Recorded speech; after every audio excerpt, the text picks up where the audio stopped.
Welcome back to an early segment of your favorite black male show, the Brother Pill Podcast. I am one of your hosts of the Two-Headed Monster.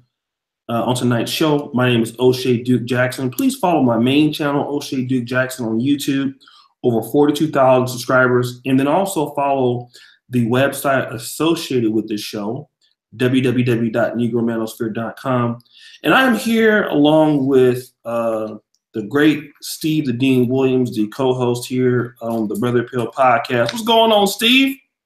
Hey man, what's going on? It's Saturday. It's Saturday. It's Saturday. Yay. What's up, man? TheManMindset.com. I can't sing, so fuck y'all. What's up?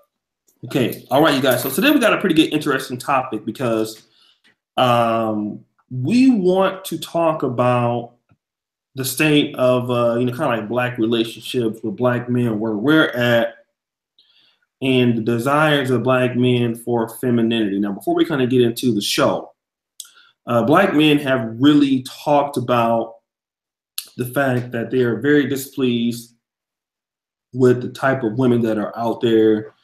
And to be fair, it's not just black women, it's just American women in particular.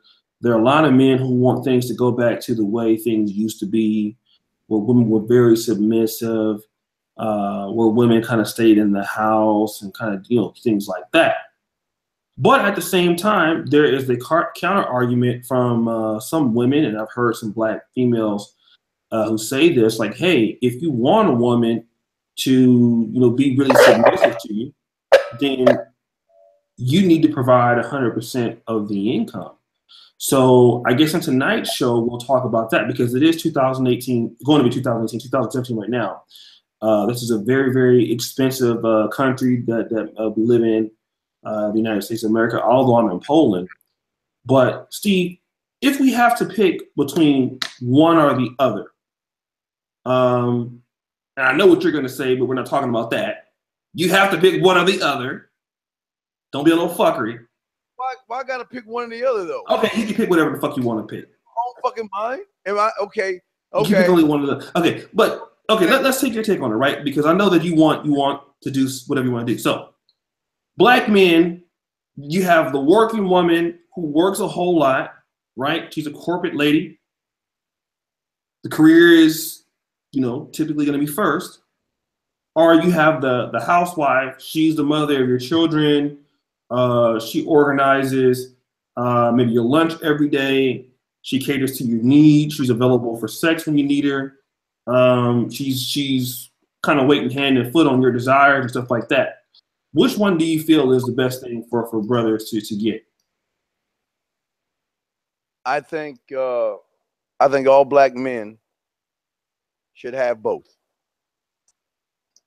Okay. And the reason I say that is because the Church of Beyonce have told these women that they can be independent. I mean, even in the 80s, there was a song, a commercial, I can bring home the bacon, fry it up in the pan, and you'll never, never forget that I'm a ladies' man because I'm a woman.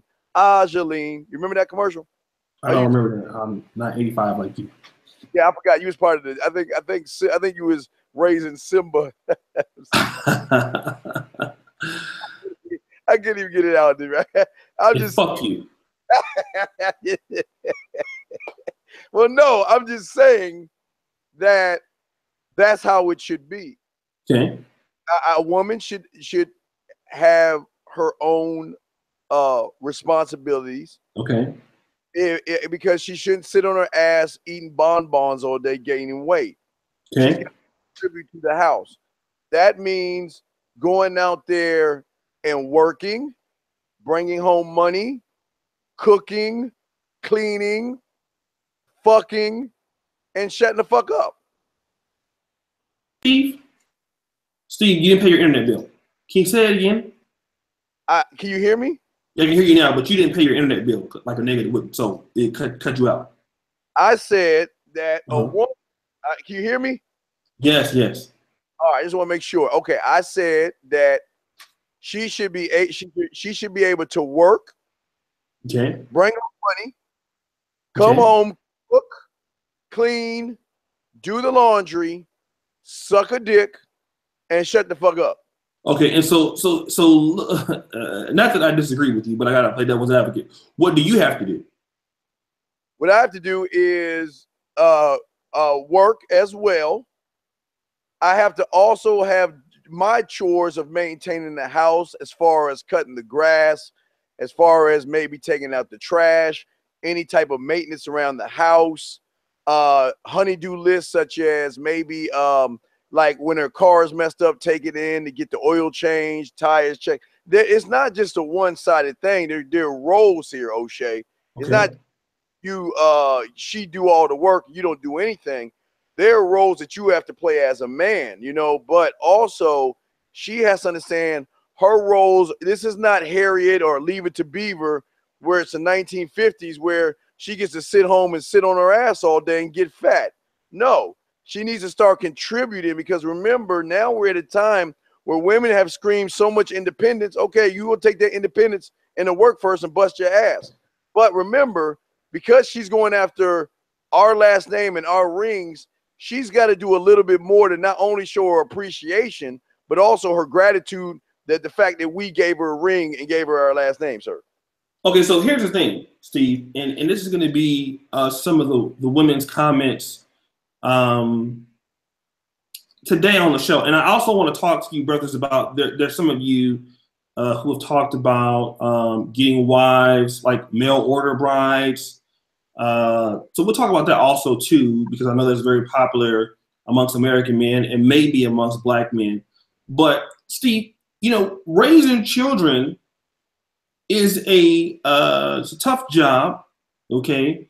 What happens when she has kids, Steve? Is she still supposed to work, bring home money, cook, clean, suck a dick, wash clothes, and do all that stuff too? Well, okay. Now, okay, there's this thing called maternity leave, okay? Now, maternity leave is when she gets to take her fucking cake-ass break from work to do her duty at the household, raising those damn kids as babies.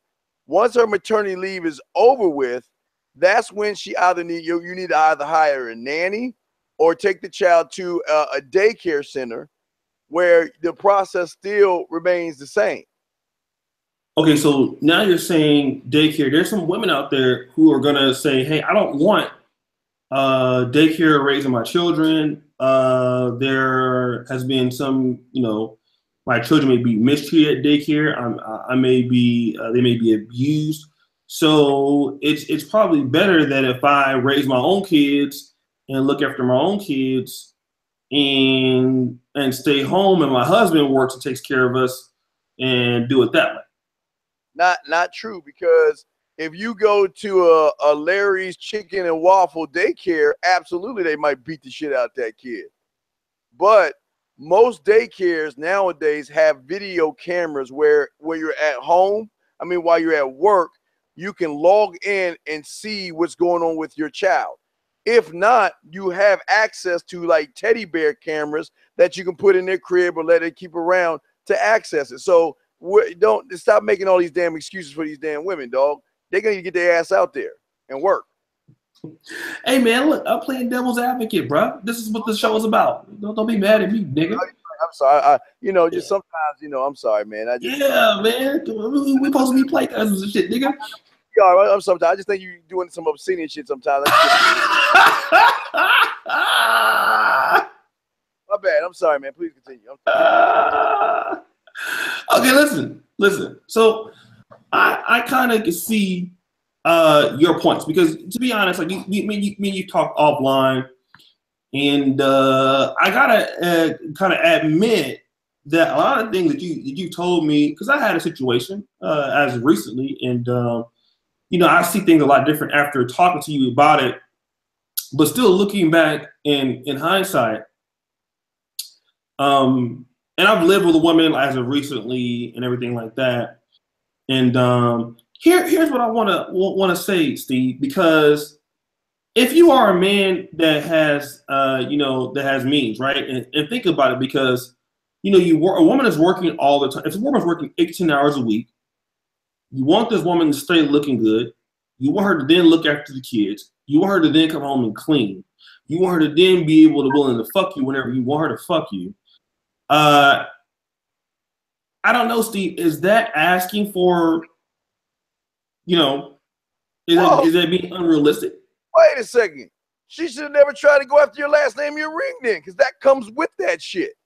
Look, you can either be alone and do all that shit you saying right there by yourself, or you can do it with your man. You're going to have to do it eventually, so you might as well do it for your man. Now, you know what, Chrissy G, I need you to call into the show because she said something. It's really sad today that more black men are not like the men in my father's generation. Neither one of my grandmothers ever worked outside the home. Well, Chrissy G, let me hip you to something. None of you women today are like your grandmothers. Y'all don't have no standards like your grandmothers. Y'all don't shut the fuck up, close your legs, and have a few sexual partners. No, y'all are liberated by the Church of Beyonce. You know why you don't have men like that? Because y'all ain't worth shit for men to give y'all those kind of things. So before you even say that kind of stuff, use logic and think for a second.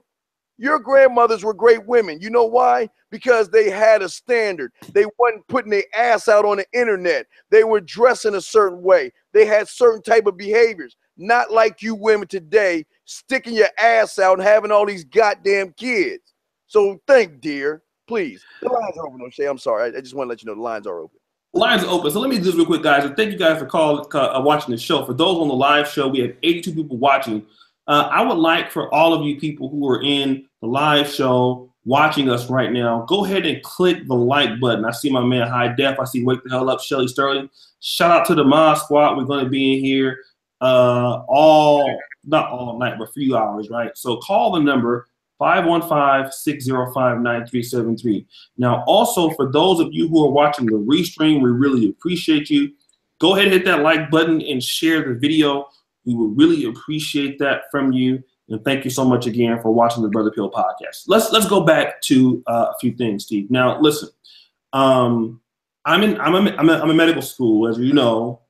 I'm also a halfway Negropreneur, which is an entrepreneur, right? This is my take on it, Steve. I kind of agree with you to a certain degree. And there's a certain degree that I don't. Okay. I feel that every man, only certain men should have a housewife if they want to. Okay. If you're a man that doesn't have a certain amount of money, then you need your woman to work. That should be understandable. If you're a man that has a good amount of money and it's more valuable for your wife to be in the home, it's valuable for your wife to learn a part of the business that you're going to have, because sometimes that happens. I see a lot of foreign couples that the wife helps out in a certain kind of merchant business, something like that, whether it's part-time. Shout out to my man Daniel Simmons. He has a wife in Ghana, and his wife sells rice by the bundles. It's a business that she's in, and in the business that he's invested in her, she can do this and certain things. I feel that it should be up to whatever the man's situation is, because if a woman's going to work 8 to 10 hours a day, to me, I think, because I know how I feel, Steve. Here's the thing: I know how I feel by being in class all day in rotations, or working all day just on YouTube and with what I have to do. So when I come home, I don't want to do anything. I'm tired. I'm gonna say this is just me, right? After I've been up, I certainly don't want to deal with no fucking kids. I certainly would not want to cook, And then, I'm just saying, that's how I feel. Now, I'm not taking up for women at all, but I think I'm trying to be pragmatic here when I'm saying that if you want the woman to look good, you want her to keep her shape up, you want her to do all of these things, and it's only 24 hours a day, to me, it doesn't make sense to require a woman to do all of those things when I don't feel she's capable of doing all of those things. okay, O'Shea, and I say this with nothing but love and admiration. Mm-hmm. Fuck. Now, with that being said, I didn't say that it's a one-sided thing. Okay. Wait, before I even go on, let's. I mean, it's not a show without someone telling me to fuck off. So, what do you want to say to me? Yo, man, I'm not gonna tell you fuck off, man. I just think you're like a little bitch, bro. Fuck you, nigga. Oh, okay. Well, He started talking African to his ass. I was gonna do African, but no, okay.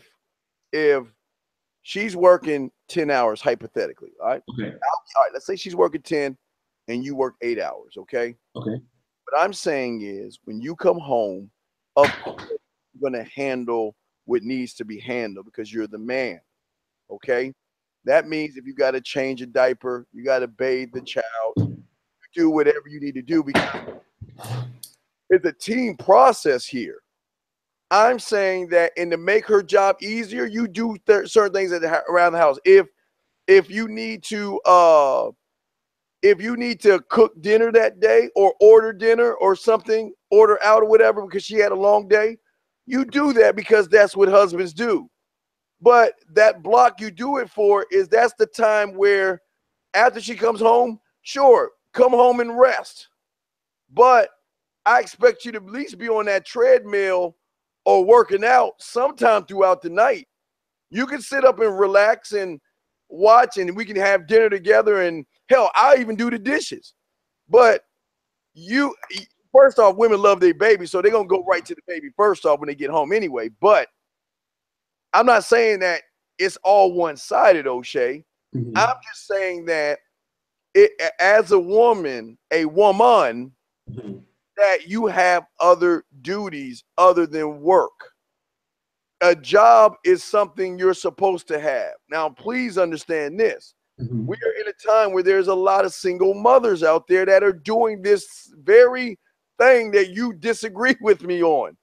There is no difference than her coming home to an empty house. Well, it won't be empty because it'd be a man, but come to a house, have to take care of a child, have to clean, have to cook, do laundry. Well, for some of them really don't, but work out, which is very odd and rare, but some do that. The only difference is that she has a husband. So how can you say that you don't see that shit? Well, I'm saying what you're talking about is the single mothers are doing all of this by the end. You're right. They do it terrible. That's not. I mean, that's exactly why the black community is like what it is. Because to me, maybe I believe this. I don't feel a woman is really created for full-time work. That's just me. I don't think that's her place. And the reason why I don't think that's their place is because that's not what they're for. Because if you look at these women who are doing it right now, again, you're talking about they're not doing it well. Women who do all of these things, they're fucked up. And it's funny, Steve, that you mentioned this because the same white women that you say that we should be trying to get, a lot of them, probably come from homes where the dad works more than the mom and the mom doesn't work a long time because, again, women are not really built for Steve. I don't feel women really should be in the workforce full time. That's such a sexist thing to say. And they don't. That's not their job. I tell any woman to the face, you have no business in full-time work. Well, but we're in a different time now because women want to have everything that men have. That's why I'm saying. These women want to put their fucking claws in everything that men are doing. So why don't they get their ass out there and work? They're not gonna do it with me. I mean, that's the thing. Like, I don't disagree with what you're saying, but what I'm saying is this. When a woman she's working 10 hours a week, there's 24 hours in a day. I know me, when I get off of work, I want my dick sucked. I want your mouth really, really, really, really ready to suck some dick. And, when you've been out there 8-10 hours a day, you're not gonna have that energy. Then you want to, have kids and all that. Listen, when I come home, if I want to fuck, I want my dick sucked. skin off my dick. And I want you to be energized. Bitch will get a Red Bull and shake that motherfucker up and get the slurping. That's just me. No, you're right. Okay, O'Shea, I understand what you're saying. Now, now you got two. Okay, you got two pathways here. Okay, now pathway number one is these are the conversations that you have to have before you get married or even get engaged with a woman. Number one, guys, you got to understand that. Now, yes, if you want to have it that way, that means that there's no back talking. There's no questioning what the fuck I'm doing. I'm bringing all the money in. You fucking take care of the household. You stay fit. You fuck me and shut the fuck up. You can have it that way. But we're in a time now where everybody is trying to quote unquote keep up with the Joneses. I don't know who the fuck the Joneses are, but everybody's trying to keep up with them. So sometimes a one family income is not going to give people the sustainability that they need because of how things are today. Now, again, women are very materialistic and very selfish. Why do I say that? Because they would, instead of taking that money to buy a house or to take the money in for the future of the kids' college, they rather take those thousands and thousands of dollars and spend it on one day to show off in front of all they fucking ain't shit friends. So this is what I'm talking about. See, the thing is, the problem you're gonna have, O'Shea, with your number one thing is your problem. The problem is, number one is the internet, okay? Because while you are at work, sometimes wives get bored at home. And sometimes they tend to get online to see what's going on. And sometimes emotional affairs happen that way. Not saying they will, but what is it? Look, how many fucking days does it take to clean a fucking house? She can do that shit on Sunday, okay? Let's look at this, O'Shea. She can clean on Sunday, all right? So that means the house is already immaculate. The house is already clean, all right? She can cook a meal when she gets home because she does that when she gets home from work. She can work out. If she comes home from work, O'Shea, let's say she gets off at 5, she can rest till 6 or 7, go to the gym and work out till 8, and be on your dick by at least 9:30. Okay, let me kind of stop you right there. She gets off at 5. She's not getting home because of traffic. All right, 6. She's getting home till 6. All right, 6 to 7. 6 to 7 is dinner time. Though, guess what? Look, she comes home, cooks dinner from 6 to 7. When does she rest? She rests when the light turns red at the traffic stop, nigga. No, look. You can give her 30 minutes. 30 minutes. Pick her feet up and play with the kid for a second. But she has her wifely duty. Listen, there are motherly and their wife duties. And this is what you get, ladies, when you want to accept a man's last name. You got extra work you got to do. Your job is to please your man any way you can so he doesn't find somebody else and fuck around with. That's her job, man. Okay, so let me kind of go back over this again. Now, and shout out to my man, Black American Expat. We got to do a show. He's in the Philippines. And now it's a little bit different there if you have a higher income. And I'm in Poland. So if I had, now here's the thing. This doesn't apply to you if you live overseas. Now, if you live overseas, it's much easier for you to have a housewife. Like if I was married to a Polish girl, she'd be like the most taken care of girl in the city, right? It wouldn't be no problem. But we're talking about the American market. So this is the thing, Steve. You know, I understand what you're saying. Again, whether it's realistic though, is the question. You know what I mean? And the thing is, we got to deal in realism. And that sounds good, but it's not practical as it sounds. And I'm going to tell you why it's not practical, okay? Because if the woman works up at work has to be to work at 8 o'clock, she's going to be up at 6:30 in the morning. 6:30 to be to work at 8. 8 to 5. That's if she has one of those jobs. You know, some people work different hours, right? But assuming the 8 to 5, traffic 5 to 6, getting at 6, 6:15, cook dinner. Dinner takes an hour. And then you want her to work out.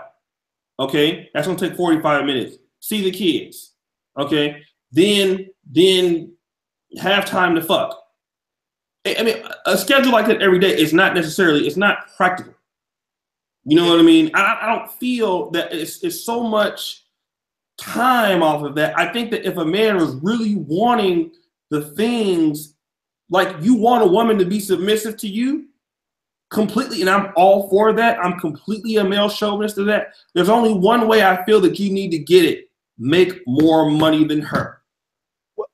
There cannot be no. There's no absolute way that this formula. And again, in the olden days of the days of the great men, the great black men that built communities, this kind of setup doesn't work.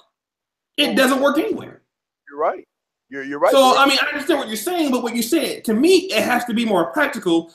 And the only practicality, I think, that if a guy is saying what he wants like you want, then this is what you do.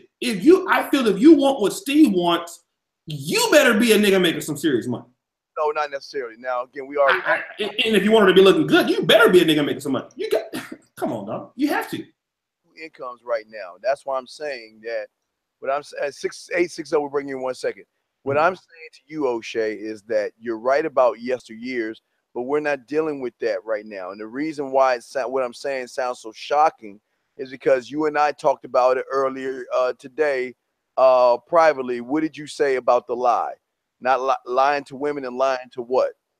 It's a bad thing when you lie to other people, but it's even worse when you lie to yourself. Exactly. And that's what a lot of these black men are doing. They're lying to themselves.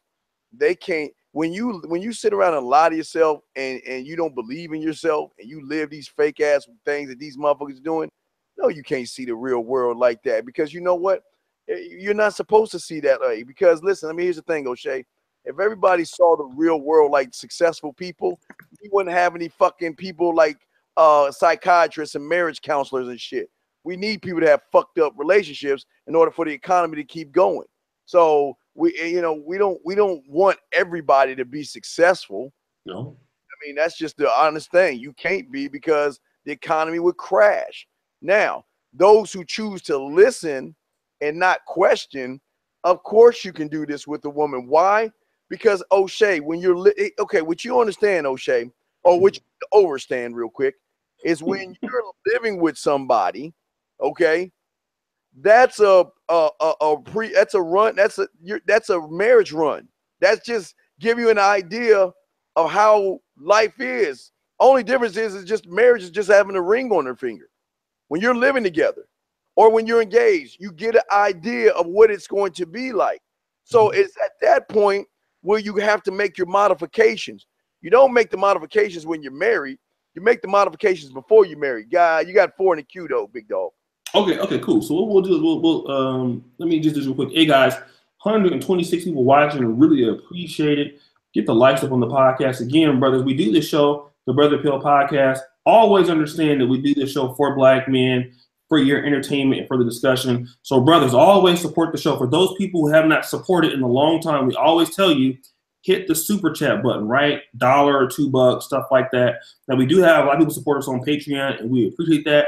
But also just know, if you do super chat any amount, we do give you the new ebook that came out by Donovan Sharp that we wrote. So again, just hit the likes up in here. And again, if you are a black male, you really appreciate what we're doing, support the show by hitting the super chat. It could be any amount. It all goes to keep this going and keep the websites going. So Steve, let's go to the first caller if we can. Area code 860. What's your name? Where you calling from, sir? Yeah, what's up, man? I'm calling in. I won't even give all that out, but yo, this is a really good topic, and I kind of do agree with O'Shea in the terms of like, yo, a lot of women are out there in the work feeling like they shouldn't be. You know what I'm saying? Like men should be making more money, and we're not making as much money as we could because a lot of women are out there in the work field doing sometimes the same thing that we're doing. You know what I'm saying? Sir. So. Sir, let me tell you why you're the problem here. I understand what you're saying, and I'm not saying I don't agree with what you're saying, but we're not in about the what is world. I mean, and I do understand the times that you're saying too, as well. I do understand that. But yeah, and I like I said, I don't. It's not that I don't agree with you, but this is how the world is, and it's never going to go back to how it used to be, no matter how. Right. True. So now, once you accept that, then your statement will be null and void, because you got to accept the fact that women want everything that men want to do, women want to be a part of, and because they work together, they have set it up where women get to do every fucking thing we do. We can't have anything, can't go anywhere, or can't have any job without somebody who bleeds once a month being involved in it. Okay, that's what it is. That's right. That's right. Because I'm actually just coming from the same thing, you know, whereas in a field like that, and it's crazy. Like, it's really crazy, man. I was just like, it's funny we had to compete with women who clearly could not do as much as us, the men out there. You know what I'm saying? Well, yeah, but the thing is that always remember, she can have the job. The job is not who she is as a wife. The job is what she does outside of your marriage. That's the work that she puts into getting and having your last name. See, this is where O'Shea swinging on the branch right now. I'm not talking to you, young man. So all right, so real quick, that my thing is, you see, and when it comes down to that, no, you see women who like they got their chest up so high, I couldn't mess with a woman like that. You know what I'm saying? Because they try to be dominant, and that's not a wife. A wife can't come dominate me. You know what I'm saying? That's crazy. Yeah, but please understand this. Just because, remember, and this is the problem that a lot of black men have, they always associate how she treats somebody else and thinking they're going to treat them like that. Now, let me give you an example. Let's say we have Portia, okay? She chew gum, she smack her mouth, she yell, scream, and she disrespectful to all these cupcakes out there, right? She ain't going to be that way with O'Shea. She ain't going to be that way with me. She ain't going to be that way with Donovan Sharp. Why do you think that is? You tell me. I'm going to tell you exactly. The reason why is because we have something that most black men were never equipped with, because they never had a man to tell them the power of being a man. We have a standard. We will draw a fucking line in the sand and say, I don't give a fuck who you treat. You can treat 99.9% of every man that you see the way you want to treat them. But you be damned if you come and do that shit with me. And that's why I'm saying to you, young man, when you say, when she puffs her chest out, I don't want a woman who puffs her chest out. I ask you, why not? Because if you are a man, it doesn't matter what the fuck she is or what she thinks. Because when she gets you, either she's going to submit and serve, or you going to fuck her and leave her. That's it. So you don't need to see these black women, not give them credit. They have scared these black men because of their quote unquote Beyonce independence mindset. Y'all don't want to mess with them. But every woman can be trained. That's where y'all understand. You can train her, and if she fails the training, you fire her ass and bring somebody else in. That's the best thing about being a man. No, that's a fact. That's a fact. O'Shea, do you have anything on that, sir? I'll wait till we get this call off the line, but thanks for calling in, bro. I'll respond just real quick. So I have to acknowledge the people that super chatted. But thanks for calling in, fam. I appreciate it, because yes, Steve, he did take my side and try to shame his ass and shit. But you know, that's what you do. This is what you do. You're part of the problem. Zavi, we agree with you. That's what I'm talking about, nigga. All right, let me just do this real quick, man. You guys, thank you for, I see people that the super chats are coming in. For you brothers, I want to just give some special shout outs for those people who have donated here. And number one, let me give a shout out to my man Don Bossolini. What's up with your pimping? I see the suit. Fly guy, nice debates, guys. Pass the new ebook to Bam, and I just saw the ebook to you, fam. Again, thank you so much. And for example, man, I just want to let you guys know we really appreciate you. Any super chat amount is getting the ebook. So Don Bossolini, if you want the ebook, drop your email there and we'll get it to you. Steve, here's what we wanted to discuss real quick though. Yes, sir. And you know, I know that every man, I mean, because here's the thing, and it's also being realistic. You know, I feel that if anybody is going to be dealing with a woman that has their chest poked out or anything, that's a bad look anyway. But again, you guys got to understand my point of view. I'm an infrastructure guy. I like everything. What up, Brian? I like everything set up before I even feel that I'm going to deal with the woman. And this is just how I feel. You know, I think a lot of you guys need to understand what you want. Yes. If you want a woman that you feel that is feminine, that is attractive. Yes. It's very imperative for you to be an infrastructure type of guy. Yes. Not that you need her, but that means, again, you have your job, you have a certain income, whether it's maybe you do something on the side, you cut hair, you drive Lyft. You have something that you can do that can bring in money. And preferably, you're into something that if you know a woman that you can introduce that woman that can help you make more money. Now, I will give you this point credit, Steve. I talked to Brother Daniel Simmons. He's not in the chat right now. But what he taught me was something very important last night. We had a great conversation. He has a wife in Ghana. And even though he makes a whole lot of money, he says, any woman that I deal with, that woman has to make me some money. And it's not pimping. Meaning that I won't even touch a woman if she's not entrepreneurial minded or something like that. Now, to this point, his wife in Ghana, she sells rice. And so he's invested into her rice business where she makes about $500 a month. And he's going to increase her rice production where she can make $750 a month, and he makes $250 a month off of that. Now, this is preferable if a black man can do this, right? And I understand this, but again, I want to go back to the point that, you know, again, beauty costs. And I think that a lot of black men don't understand this. Steve, I don't even know if you understand this. Beauty is a cost associated with it. Let me tell you what I mean. If you want to live in a nice neighborhood, Steve, you live in a $500,000 house. That costs. If you want the nicest laptop or cell phone or anything that is of value, it costs. It costs. And see, I think a lot of black men are under the impression that dealing with a beautiful woman or dealing with attractive women who want to stay that way, that there is no cost involved. I completely disagree with that. Anything that somebody wants that people are competing for, it costs. And it costs to keep that shit up. If you don't believe that, you're sick. I guess I'm sick then. You're very sick. I think you are. I mean, I have to say that because I think that a lot of men got to understand that even if you're not paying for it, you need to be such in a way that even if you're not paying for it, you can at least introduce her to a way to make more money for the both of you. I don't have a problem with that.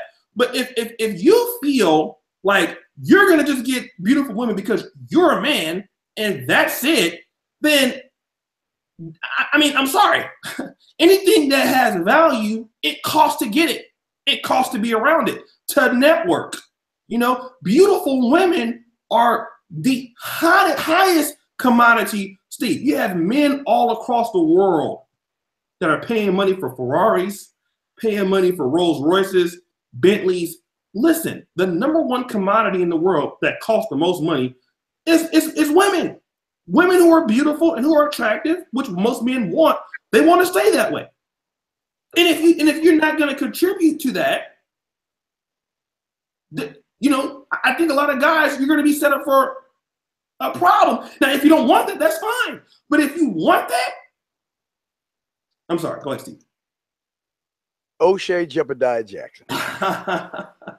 Nobody is saying, look, see, this is where you can't wrap your banana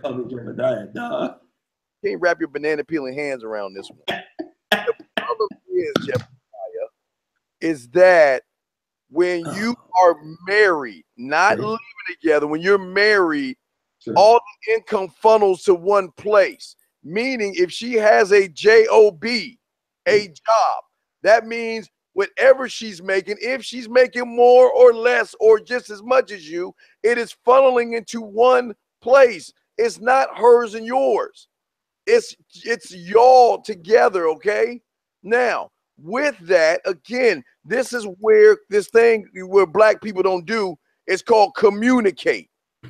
Because like you said yourself, you have a standard. You should know what you want. And you take what you want, you present it to her and say, this is what I want in a wife. This is what I want to do. This is the plan. This is what we're going to do. You listen, keep your beauty up. Look, we're gonna take out $500. You got to spend like $300 on weave or whatever you want to do with that. You can get I'm gonna give you a stipend. I'm gonna give you out of all the money. You know, we're gonna take care of the bills because you have to worry about her background bills and stuff because before you marry a motherfucker, she gotta take care of her own shit anyway. So we're gonna take care of the bills, electricity, blah blah blah blah blah. Now, with the leftover money, most of it is going into the rain check fund for the rainy day when the car breaks down. There's a problem with the house. There's a rainy day check fund. The other bit of the money is going to go into, if we're in an apartment, we're saving up for a house. That's going there. We got entertainment, and I'm going to give you a certain amount of money so you can maintain this beauty that you're talking about, Shay. Solutions, motherfucker. No problems here. Solutions. So you know what? How much is it going to cost to maintain your beauty? Okay, your weave. I'm talking about the good stuff. A good weave, I guess, is about at least $340. And ladies, y'all can post. I'm guessing. So if it costs $300, not every day or not every week, because weave lasts, I guess y'all let that shit last like 2 weeks or 3 weeks. That shit can last at least a month, I'm guessing. You'll get a stipend for weave. I mean, stop being serious. You get a stipend for makeup. You even get clothes and some shoe stuff. Right, you get a stipend. That means I'm going to give you $500 a month. And whatever you do with that money is, I don't care what hey, do what you want with that money. But that's yours to do with what you want. Just like I'm going to give myself $1,000. Why? Because number one, I got to put up with your ass. And for that matter, I get double the funds. So. Okay, hold on. Wait, Steve. Wait. We got to go back to that. What happened? Okay, so wait a minute, Steve. Are you? I'm not saying that you don't deserve this, okay? Because if there's anybody who believes that women should get 500 and men should get 2,000, that's me. That's definitely me. I'm not gonna argue with you on that point. But you're saying that if the woman makes more money, let's say for example, and you make less money, but it all goes into one account, and she should get $500 and you should get 1,000. Is that what you're saying? Well, kind of. Maybe you get 6, because you know, guys got to have their guys. Look. Let me tell you why it's got to be more real quick. I know you got something to say. The reason why it's got to be more is because you know what? The biggest bitch women have is that you know what? You're always out. You're always hanging out with your friends. You're always going somewhere. So what I'm doing is the Jedi mind trick that my wife did to me. She Jedi mind tricked my ass. So I'm just saying it's the best thing in the world. Because when I wanted my 65-inch curved 4K TV, got it. When well, I did it on my own, but it was no drama. But again, set that up, have my man cave, got all my video game systems, my speakers, got my 3 computers. I got, you know why I have all my toys in my man cave / office is because when you have everything, there's no reason to go out there to search for anything. You see what I'm saying? So you don't have to be 1,000. But go ahead. I know you were saying, but we got calls. But I know you were saying. I didn't want to interrupt. I mean,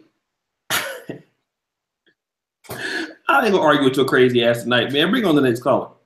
All right. Hey, Miss Dunn, if you're tired of listening to me, why don't you bring your ass on here and tell me why you're tired of listening to me instead of saying that shit? Yeah, Shalari, call in. Call in, Shalari. Call in, man. And let me do this, man. Steve was crazy. We got 171 people watching the show. I would appreciate all you people to go ahead and like the video if we can do that. So again, we got like 81 people that should like the video, but haven't. I told you niggas about the show all the time.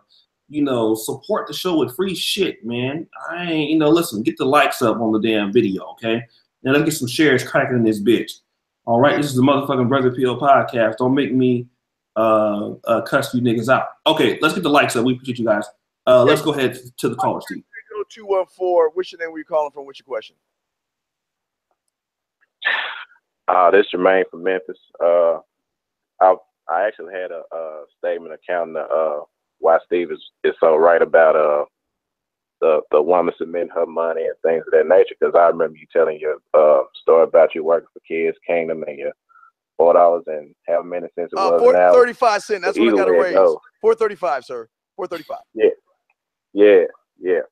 And the reason why I was gonna say you were right and O'Shea was wrong on that subject is I'm sure it's a lot more that you had in store, like you had you had knowledge, you had things of that nature to let that woman know that you was a good thing to fuck with, because I've experienced that myself. And women don't really give a fuck about how much you really make. So a good woman, a character, regardless how much money she got, she want a man that's just down for her, that got a good amount of knowledge and wisdom and understanding and leadership. That's why it's cool for a woman to submit her money. She's submitting part of what she has in her possession to fuck with the man. And that's just what it boiled down to. Yeah, and you know what, sir? The thing that happened, I don't want to like get all my personal business out, but the thing about my wife and myself is that when we met each other and we got together, I was working 2 jobs. I was working 2 jobs, and she was working, and we didn't have much money. We had an apartment. We got married. We took $2,000, I think, went to Vegas, got married in Vegas. But we had a plan. And the reason why we did it so cheap was because our plan was, and I'll just give you quick steps. Our first plan was we were in an apartment. So the first phase was we rent a house. Okay. Then once we rented a house, the next phase plan was buying a house. And then after we bought a house, the next phase, which we did now, we built a house by saving money and working together. And now when all the kids leave we're in a 7-bedroom house right now. So once all the kids go to college, we're looking to downsize and building another smaller house for the grandkids. So it's a phase thing that happens, but like you said, it's working together for a bigger picture and not being so selfish as far as I need a $35,000 engagement ring. I need a 3-carat gold fucking do that Klingon fucking ring for my wedding. I need that those are selfish women that are about themselves. But when you want to work together, you work a plan together and you follow it through. Where you know what, she still had money to do what she wanted, and I had money to do what I wanted, but we minimized it because we had a bigger plan as far as college and stuff like that. So, but O'Shea, do you want to say something to him? I don't really have anything to really say to him directly, but thanks for calling in. I mean, the guy says that a woman doesn't want money. I mean, again, you can't take this statement serious. You just can't take it serious because it's something that, I mean, what he's talking about is a pimp hoe relationship. So my nigga, what you're talking about is pimping a bitch. A woman submitting her money to you that's a pimp. So that's what pimps do. And I ain't got no problem with the game, but what you're talking about, if we're talking about relationships, you're talking about pimping a bitch. A pimp, when a bitch submit money to you to be with you, that's pimping. That means either she's selling pussy or not. If she's giving you the money to be with you, that's pimping. And then if that's pimping, we're talking about the workwoman versus housewife. You're on the wrong show, my nigga. This is not a pimp up, hoes down show. 214. And if you niggas want to say that you pimps, that's cool. But let's not act like this is you talking about a bitch paying you to be with you. That's what pimps do. So are we having a pimp hoe conversation? 214. I got you. Let me take the wheel. No. Let him talk. Hey, go ahead, 214. You talk. I got you back there. Go ahead. Hell yourself to her. It's not a pimp her relationship. It's the whole thing of her contributing to the cause of you leading her to prosperity. That's just what it boils down to. If you are the man and she's the woman is naturally supposed to submit to that man and let the man lead, and that's her following the man's lead. If the man is supposed to lead the show, that means she's contributing to the man leading. That's just what it boils down to. It's not a pimp hoe thing. It's just a man coming first and a woman coming after. There you go. Beautiful. Well said. That's not true, because what you're saying is a woman is submitting money to you, taking her where she needs to go, to her prosperity. That sounds like, well, that's the same line that a nigga with a pimp say, my nigga. You can't pimp. You can pimp. I'm gonna tell you something like this. I put you calling in, my nigga, but I know the game. You can't pimp me on the conversation, player. I know how this shit work. You know what I'm saying? I hate to say this. I've done similar things to bitches. I don't want to talk about it right now, but I know how this works. And what you're talking about is pimping. Well, and that's cool if you're talking about pimping. But that's not, we're talking about if you want to lead, I'm like this, my nigga. I'm gonna tell you the straight up truth. This is how I feel about a lot of you niggas. I don't need a bitch money for nothing. I don't want it. You ain't gotta give me nothing. You ain't gotta give me nothing. I can get money by my own self. Some niggas, y'all require that, and that's a choosing fee. And pretty much when the bitch is paying to be with you, it's called a choosing fee. I'm gonna say that again. What you're talking about is a choosing fee. That means, hey, bitch, choose up, pay. Yeah, making it about the money. It's not about the money. But you said submit. You the one that submit the money. I didn't say that. You said it. So when you said that, then I'm talking about what you're talking about, which is money. So what you're telling us, you want a bitch to do a choosing fee. So you cannot say choosing fee, leading the broad to prosperity, submitting the money to you. All those words are words for pimping, my nigga. You can't tell me that that's not pimping. That is pimping. So if you a pimp, that's cool. I mean, you got a lot of niggas that's just lightweight pimping. It sounds like to me you're lightweight pimping. You ain't really in the game, but you got elements of pimping in your game. That's cool. But this ain't a wife relationship conversation. This is pimping. You talking about? Can I say something now? Go ahead, Steve. I got you 214. Just take a step back. Let me. Steve definitely believes in pimping. So let me handle this one. Now, if what you say is pimping, then I guess it is, because these bitches are prostituting themselves in the jump by bartering their pussy for fucking money called dating. So I guess it is pimping then, because these bitches must be prostitutes then, because all they do is I'm sorry, Negan, quiet. All they do is this: they sit around and they barter their pussies for financial and food gain. So then they're prostitutes then. And if that makes me a pimp, then she's a fucking prostitute. So I get what I'm talking about. What does that have to do with? Everything. With your working woman versus the housewife. Obviously, if a woman is prostituting the pussy, then you wouldn't even consider her to even being your wife in the first place. So while that is true, the woman that you're choosing to be a housewife or a working woman, you would discontinue those women anyway. So we're not talking about them. So those women are disqualified from the conversation. Let me tell you why they're not disqualified. They got to be disqualified because we're not. They got to be disqualified because you're not talking about those kind of women right now. What we're talking about is, are you going to take a working woman or a housewife?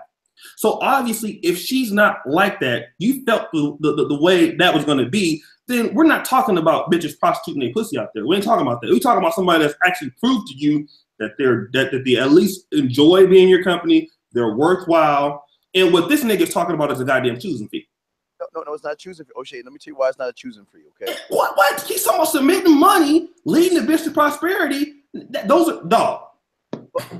That's a choosing. Hey, bitch, pay up. But let me explain why it's not a choosing fee, okay? It's marriage. It's called marriage, okay? Now, like I told you before, when you're living together, what did I tell you, O'Shea? Her money is hers, your money is yours, and y'all pay the bills in a joint account where y'all have bills and entertainment. Whatever she does with her money is none of your fucking business, and whatever you do with your money is none of her fucking business. But once you become a union, O'Shea, and you are married, when she has my last name, I don't give a fuck if she's making $1 million and I'm making $4.10. It's our money because it's going into one funnel, because we as a married couple are working together now for a greater picture, as for a greater scheme, as in making sure our kids have the proper college, the proper schooling. Do we want to get a house? What do we want to get car? That's why you work. That's why it's a marriage, because you're working together. It's not a pimp whole thing. It is you and her coming together as one. I don't know if they say that shit in y'all Bible and shit, but I'm just saying what I'm trying to explain to you, O'Shea, is you're coming together as a unit. And as a unit, all the money does not separate. It comes together as one. That's what you're trying to say, O'Shea. I mean, again, that might be true for you. Oh but my that God. that doesn't make sense. I mean, what woman in our listen to this, Steve. You used the example $1 million and $4.25. All of that money should be put into the same account. First of all, nobody's that stupid to do that. Whoever is that dumb is really dumb. Because anybody that's coming to the table with $1 million and you're putting $4.25 and it all goes to the same account, that is pimping. And you know what I mean? It's actually a little less than pimping, because pretty much she's putting all her money in and you ain't doing shit. That doesn't even make any sense. But that's a bad example. So maybe if your amounts are different, I can respect it. But here's the issue that both of you guys are having. If you want to be the man, and if you come with less than her, and she's putting more into it, then you are the bitch. And you guys should accept your role as a house husband. And that's exactly what you should be. A bitch, a house husband, put on the apron, go prance around the house with some stilettos, because if she puts in $1 million and you put in $4.25, you're a hoe. O'Shea. You're less than a hoe. That's how it works. And if you don't think that's how it works, that's exactly what it is. And my nigga who called in was telling the broad she should submit the money to you. You're talking about a fucking bitch. You're talking about a fucking hoe, my nigga. You're talking about pimping. You cannot call in and tell me these three things. I'm very bright. My IQ is higher than Snoop Dogg on the car wash, nigga. Let me tell you something. When you call in and talk to me, a nigga who been in the streets, I got a nigga-fied channel. When you call in and tell me you want a bitch to submit the money to you because you want to lead it to her prosperity, and certain keywords like that, my nigga, what you're talking about is you want to be a lightweight pimp. You just don't want to say it, but that's what that's about. Okay. So don't play me like I'm stupid or like I don't understand what you're trying to say. What you're talking about is pimping on the bitch without her selling pussy. And again, any motherfucker that's dumb enough to put, you have $4.25 and this bitch got $1 million and they put it into, why the fuck does she need you? For what? O'Shea. That's stupid. It don't even make no sense. I told you money does not make the man. But no. If it doesn't make the man, though, we need to be transparent as to what men do. And what men do, men gather and they get resources and they do things for that than women. If you're telling a woman, oh, bring your money $1 million and I have $4 and we put it all into one account, you're a bitch. That's what bitches are asking for. You're asking for the same thing these hoes are asking for, which is to give me all of your money and I don't have shit and I'm still gonna run over you. That's still pimping. And that's not a relationship. That's called pimping on the bitch. That's the same situation. There's no difference. So if the guy's making more money than the woman, then he's the bitch for allowing the woman to have the little. What I'm saying is this: if you are married, right? If you really want to respect to me, and I'm not saying I'm right, but what I'm saying is this: if you make some money and she making some money, then if you really want to be fair, then you put the amount of money that requires the bills into the savings into the account. Oh, I don't feel if a woman is making more than you, she should put all her money into the account, into one account. For what? That's stupid. Why would anybody, if I work hard for everything that I got, and I'm making more than you, I'm gonna put all of my money into, fuck that. I'm not putting all my money to that account. Motherfucker, you put all that money into your, no, I'm gonna put what's required. Just like you said, oh, what's the stipend? What's the bills cost? Okay, we can go there. What does the rent cost? Okay, we can go there.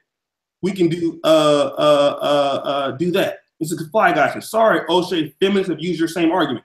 Hey, nigga, I don't give a fuck what you're talking about. I'm talking about what makes sense. Would you put all your money into a motherfucking account and the motherfucker make less than you? No, that don't make, that's bad business. That's stupid. I don't give a fuck if it's your friend. Let me tell you this, Steve. How about this? Me and you own nigger enterprises, okay? We own nigger enterprises. And we sell monkey branches and fucking bananas and fucking coconuts. It what we sell. I tell you, hey, Steve, we are both equal partners in this business.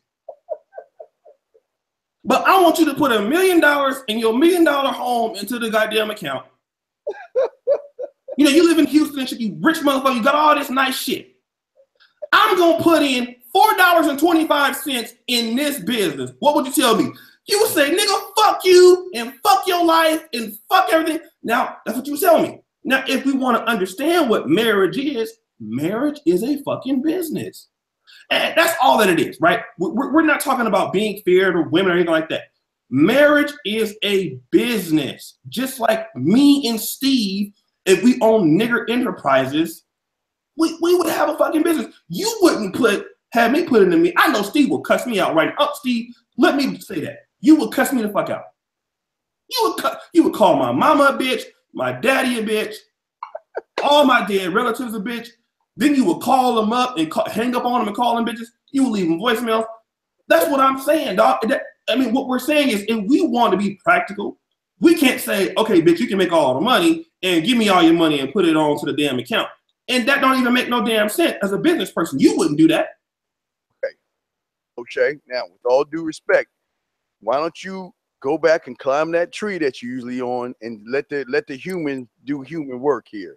See, what you fail to realize, and here's your problem. What you're doing is you're telling these black men just because they meet a woman that they may fall in love with. So he meets a woman. Okay, let me give you an example. Let's say one of these guys one day meets this woman named Beyonce. Okay, Beyonce knows who is worth millions of dollars.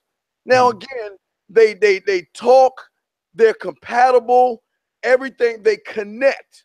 Now, this has nothing to do with the money. They connect. They connect where they fall in respect, okay? Not love. You know, I don't do that love bullshit. They fall in respect with each other, okay? Everything's going good. So you're telling me because she's Beyonce and he's regular old Joe that he's not allowed to marry her because she's making more money than him? Or should they be married because they love each other? Excuse me, not love, because they have this great bond and respect with each other that it's going to work out because they communicate, they talk to each other, they don't yell, they get along very well. But in your book, he can't have her because she makes too much money. That's that crazy shit you talking. Hey, whatever banana you smoking, we need to sell that shit to everybody to become billionaires, because that's where you fucking up, O'Shea. Because see, in your little piddly ass world, you don't see that big ass picture. Guys, we got you the queue. We'll call you. We'll bring you in. What I'm trying to tell you, O'Shea Jebediah Jackson, is that again, you making money does not make you a woman.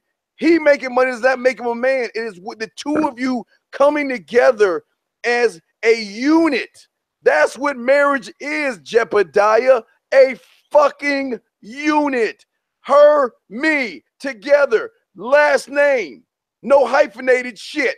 She is my wife. I'm her husband. Whatever money she makes is mine. Whatever money I make is hers. No, you're the wife. If your wife, first of all, I'm going to tell you niggas like this. If you allow a woman to make more than you, you're the wife. Go, wait. Let me tell you, go put on your stilettos, put on your apron, and start making twerk videos on Instagram. That's what you niggas need to be. Cut your dick off and throw it in the water. I'm gonna tell you niggas like this. A lot of you niggas, you want to be respected as men. You want somebody to respect you because you have a dick and you have a balls. That's what you want. I'm gonna tell you niggas like this. That a lot of you niggas who feel like that, you ain't gonna get shit. Okay? You want to run women, which that's what I want to do. I mean, I tell women, look, I don't need you, get the fuck about. You know, once you put a situation where a woman make more money than you, forget it. Let me tell you like this. Look at Meek Mill. I'm gonna give you an example of every time a woman makes more money than a man, that man is the bitch. Look at Meek. Look at Oprah and Stedman. All of those dudes, I don't give a fuck how much they feel that they're the man, how much they feel that because they are a man. Listen, bro, it's about statistics, bro. What numbers do you put up on the motherfucking board? Hey, if you niggas don't put up no money on the board, guess what? This is a capitalistic society. You live in the US of A, nigga, where you are measured on what you can put in that goddamn bank account. And if your broad is beating you in that, start make twerk videos, get you some cooking classes, make sure you put some grease all on your booty cheeks and shit like that. Make it real shiny. Make it real shiny and then get your clap together. Because that's exactly where a lot of you niggas need to be. And I'm trying to tell you like this, I'm 36, I'm from the old school. Not none of you know. I'm from the old school. And that means I won't touch a bitch if she make more money than me. For what? I don't either. I'm not even gonna set myself up. Let me tell you this. I'm not even gonna set myself up for no type of discussion like that. Not even gonna set it up. Because do you know why? Do you know why? Because at some point, eventually, that's going to come up. I don't give a fuck how much of a man you think. When a woman got more money than you, number one, you should never need a bitch's money. Never. And if you can't live in a nice place, to me, like I have this place right here, if you need a woman's income to do it, you don't need to be living over there. If you need a woman's income to help you drive a car, you don't need to drive it. If you can't get that lifestyle by yourself, you don't need it. Why do you need it? If you can't do it by yourself, you don't need it. My granddad used to always tell me, if you need to take a credit card to buy it, if you can't pay cash for it, you don't need it. So if you niggas need a bitch to submit some money to you, or you need to pimp on a bitch and have a bitch pay a choosing fee for you to have that life that you have, you don't need it. You don't deserve it. Are you done, sir? And you can feel any kind of way you niggas want to feel for any kind of way. That's just what it is. And if you want to go ahead and do that, watch how that's going to come up one day that she don't respect you and everything about this. And hold on, it's too much about money. Listen, dog, you live in America. If you niggas, the niggas who were talking about it's not about money, and then that's the nigga who need the bitch's money.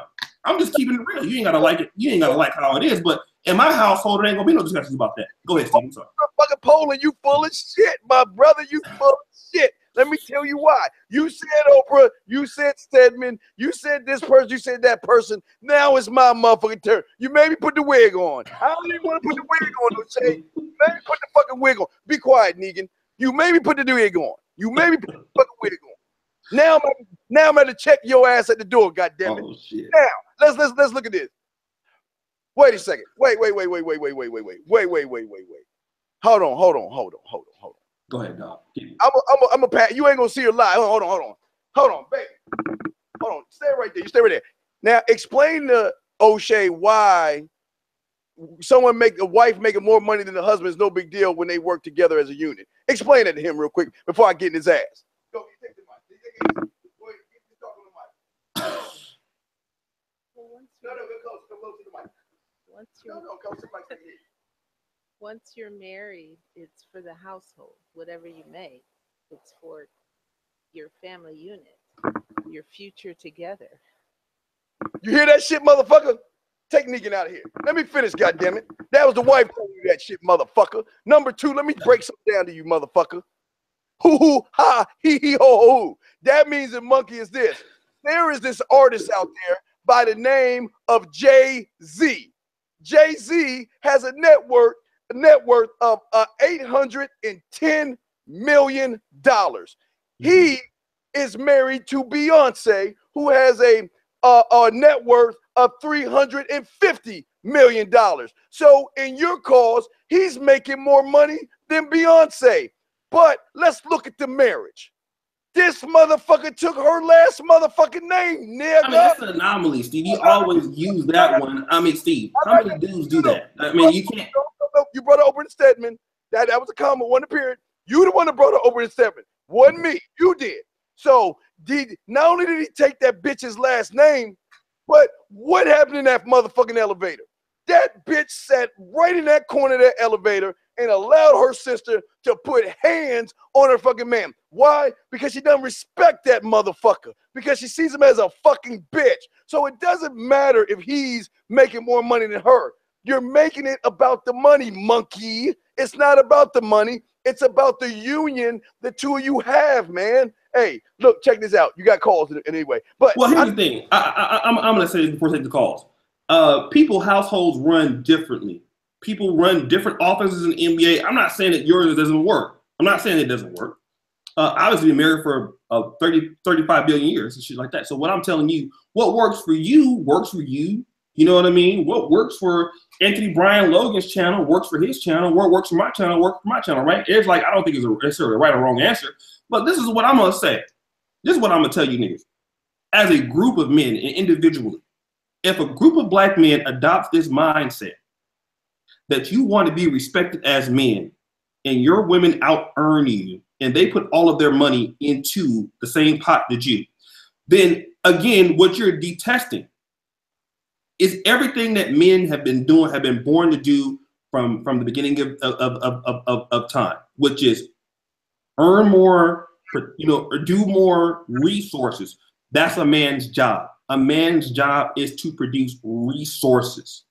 That's what he's here for. And if a group of men adopts that mentality, get some Crisco oil, put it on your booty, go to Instagram, and make call yourself bitch ass underscore nigga twerk videos. I want you to shake that shit like it. Listen, go to Patreon and just make a bunch of twerk videos, hide your nuts in your dick, and just you get all the fans you can get, because that's exactly what you niggas need to be on. You deserve to be on bitch ass underscore nigga twerk. Go ahead and I'll make your account up right now. I will just, all you niggas disagree, go up there, I'll give you the password. Go upload your videos. Just get that shit started. Move your ass, nigga. You are putting a price on love, O'Shea. Man, fuck love. You just said you don't care about love. You just said respect. Okay, you see how this nigga lying? You see how this nigga this nigga will say anything to make his point of view. He don't give a fuck. Fuck love. Oh, I want respect. We got calls. We got calls. Now you want to go to the calls. Okay, let's go to the calls. All right. I'm tired of arguing with your black ass. You my dog, dude. All right. Air code 415. You're on. What's your name? What's your question? Steve. All right, let's bring the next one. Area code 224. Did you have a comment? I do believe that it needs to be a balance between both in this day and era. Be prepared. Reason being, it's all about keep. Go ahead. Reason being, it's like this. If you can't afford that housewife, meaning like you're not making over 6 figures, why? There's no need to like. That's just my thing on it. Yeah, can you afford it? Is the question. To have a housewife, can you afford to staying at home? Well, okay. See, this is the argument here. The argument is not being about a housewife right now. The argument is about if she's making more money than you, should you marry? Okay, because you guys fall in love because y'all don't know about respect yet.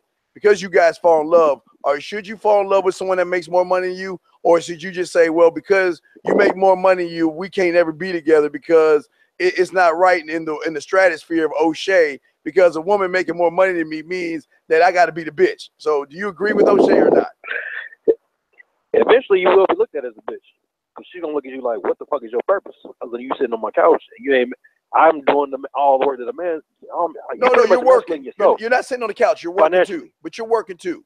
You're working, but she's not gonna ever see you as an equal at all. She gonna always look at herself as superior, just because she's financially superior. Wait. Okay. Again, because she's financially superior, does that make you her? Does that make her king of the household because she's financially superior to you? She's gonna feel that way. Oh no, I don't give a fuck fuck her feelings. She can feel any way she wants. But the question is, with you being a man, would you allow someone to feel that way in your household? No, if you do, you do. Right, but I'm saying, but if you do, then you are the bitch. If you let a woman get away with, I'm making more money than you, you got to listen to what the fuck I say, then like O'Shea said, you are a bitch. Hey, Steve, it's kind of echo. Something's wrong with the sound a little bit. Is that better? Yeah, I think so. All right, Echo a little bit. I'll be quiet. What you want to say to caller? What the fuck is wrong? Can you hear me, O'Shea? Yeah, you guys hear echo? Yeah, the caller was the caller. Yeah, what you want to say to caller? You got a lot of static. That's the caller's phone, man. You know, it's your static. Hang up on that nigga then. I thought you wanted to talk to him, motherfucker. Okay. Fuck him. Damn, is that better? Is it static gone now? No. No, I mean, not really fuck the caller, but love you, dog. I'm just saying, guys. Oh, hold on. Stop the show. This nigga Nick J. Hold on. Stop the show. Everybody. Oh, shit. What we got? Is my mic echoing? Okay, hold on. Steve, talk. I'm putting myself. Mic check 1 2. Mic check 1 2. O'Shea Do Jackson.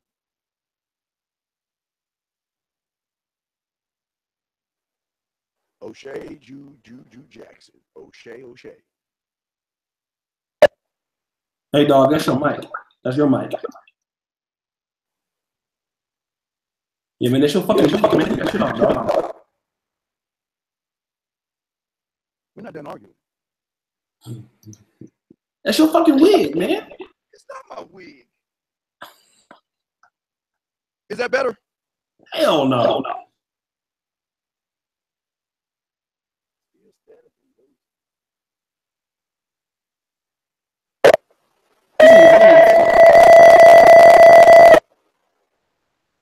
All right, how's that, O'Shea? Nah. Maybe you should like try to come back. No. Like drop off and come back. All right, I'll jump off and come back. Let's see what happens when I jump off. Yeah, man. All right. We got calls though. Let's see what happens. Let me jump off, come back. And just show off the Google Hangouts.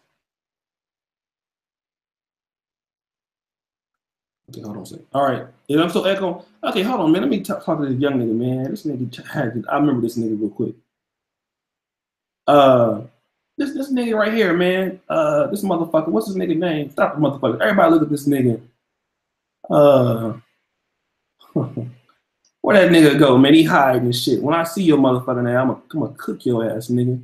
Nigga dropped this email the other night trying to get the ebook and shit, talking about he gonna donate later. Nigga, I cannot wait. I'm gonna go in on your motherfucking ass for at least 30 minutes, nigga.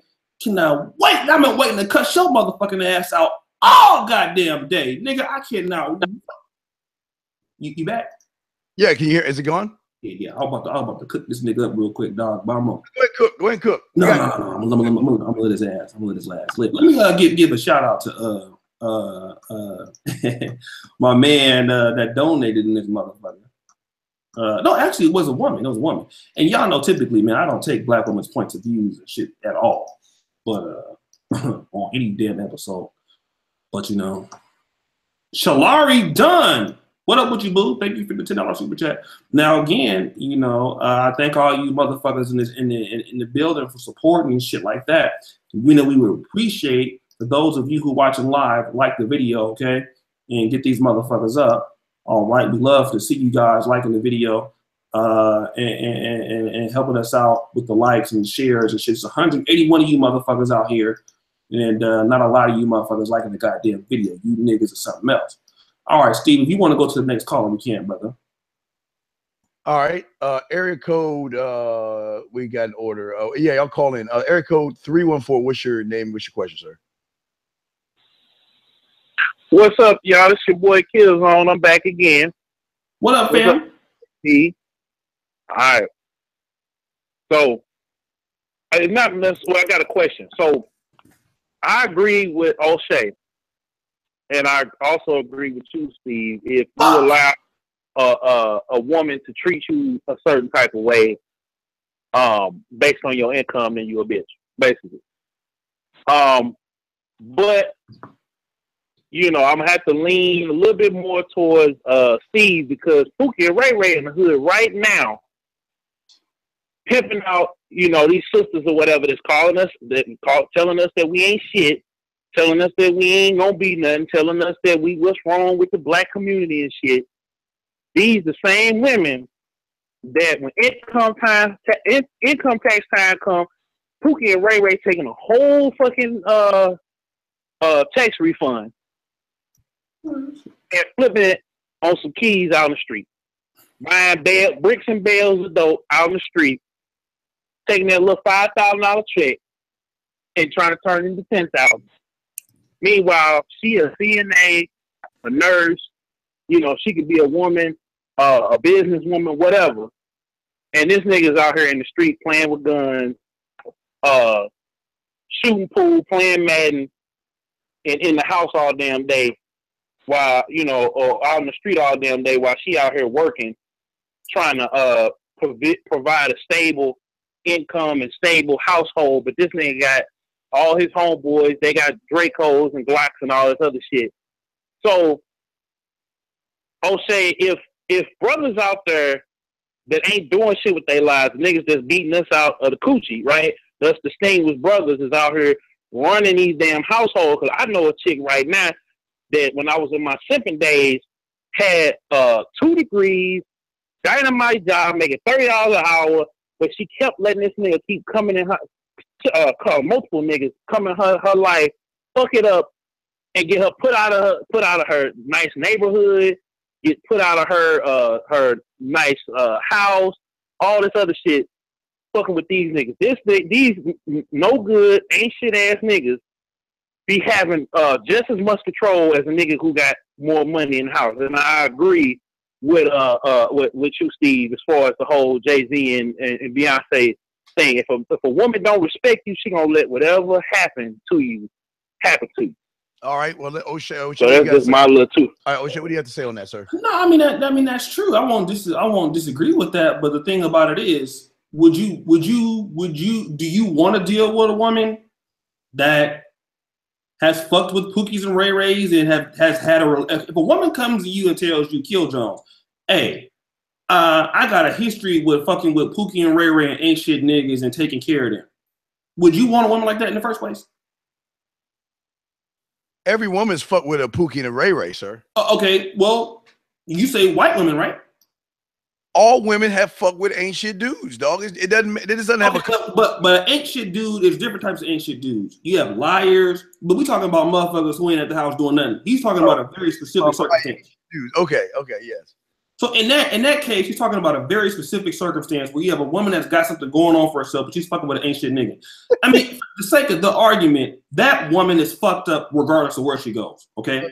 So you would never even consider that being your housewife or working woman. Again, you guys are using arguments based off of women who are not applicable to the conversation.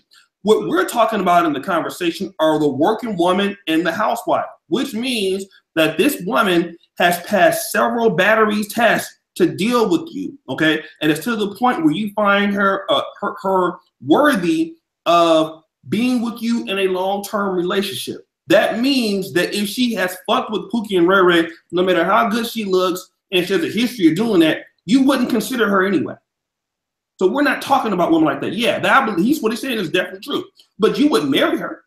So of course, if you wouldn't marry her or consider her, she's not a part of the conversation. She belongs with the pimps and paying choosing fees and all, because them kind of women are mentally fucked up. We ain't talking about that. You got something in the queue, sir. I'm just saying, a lot of you niggas. I'm trying to. We will always butt heads on this one. Anthony Brown Logan is saying, you made a declarative statement about women in general at first. Now you're giving. Well, stipulations are based off what they're saying.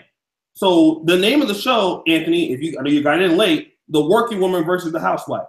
Okay, so which means that if a man is considering a woman or marrying her a woman, then you wouldn't deal with a woman like that. Why? Well, because if she's been fucking with Pookie and Ray Ray, then you ain't gonna marry her. Well, listen, okay. There are black women who make mistakes, and I hate being the bearer for black women, but they do. Some women find going across the tracks a little attractive. Why? Because most of these guys today don't have backbones. And the only way they can find backbone is through Pookie and Ray Ray, who treat these motherfuckers like bitches. But these guys, other guys don't. And sometimes women like that bad boy image thing. And that's why they mess with the Pookies and Ray Rays. They fuck around until they almost 29, 30. They clean their pussy up that look like chewed up meat. they fix themselves back, and they go back on the other side of the tracks, and then they find somebody with security. That's how it works, O'Shea. From 18 to 29, they're fucking the Pookies and Ray Rays because that's where all the excitement is. But when they get older, they clean their little pussies up, and then they go back and find security, man. It's no different. That's what they do, dude. Hold on a second. So I want to just answer everything you said. You're going to give out so many stipulations you won't have anyone left to pick from. That's actually incorrect because Steve is a proponent for white women. So so you won't have no black women to pick from, but you'll have some white ones, or you'll have some Mexican ones, or Asian ones, or Caribbean ones, or something. I mean, it's going to be somebody out there playing. I want all my brothers to date what makes them happy. I'm a proponent. You want y'all with some white women, man. Don't listen to that shit. All right, can we get the next caller? Yeah, let's get the next caller. All right, motherfucker. That's my boy, though. All right, area code 438. What's your name? Where you calling from, sir? Steve! Get his ass! Fuck you. Anyway, area code 111. What's your question? Fuck your ass up. What's up, you bitch ass nigga?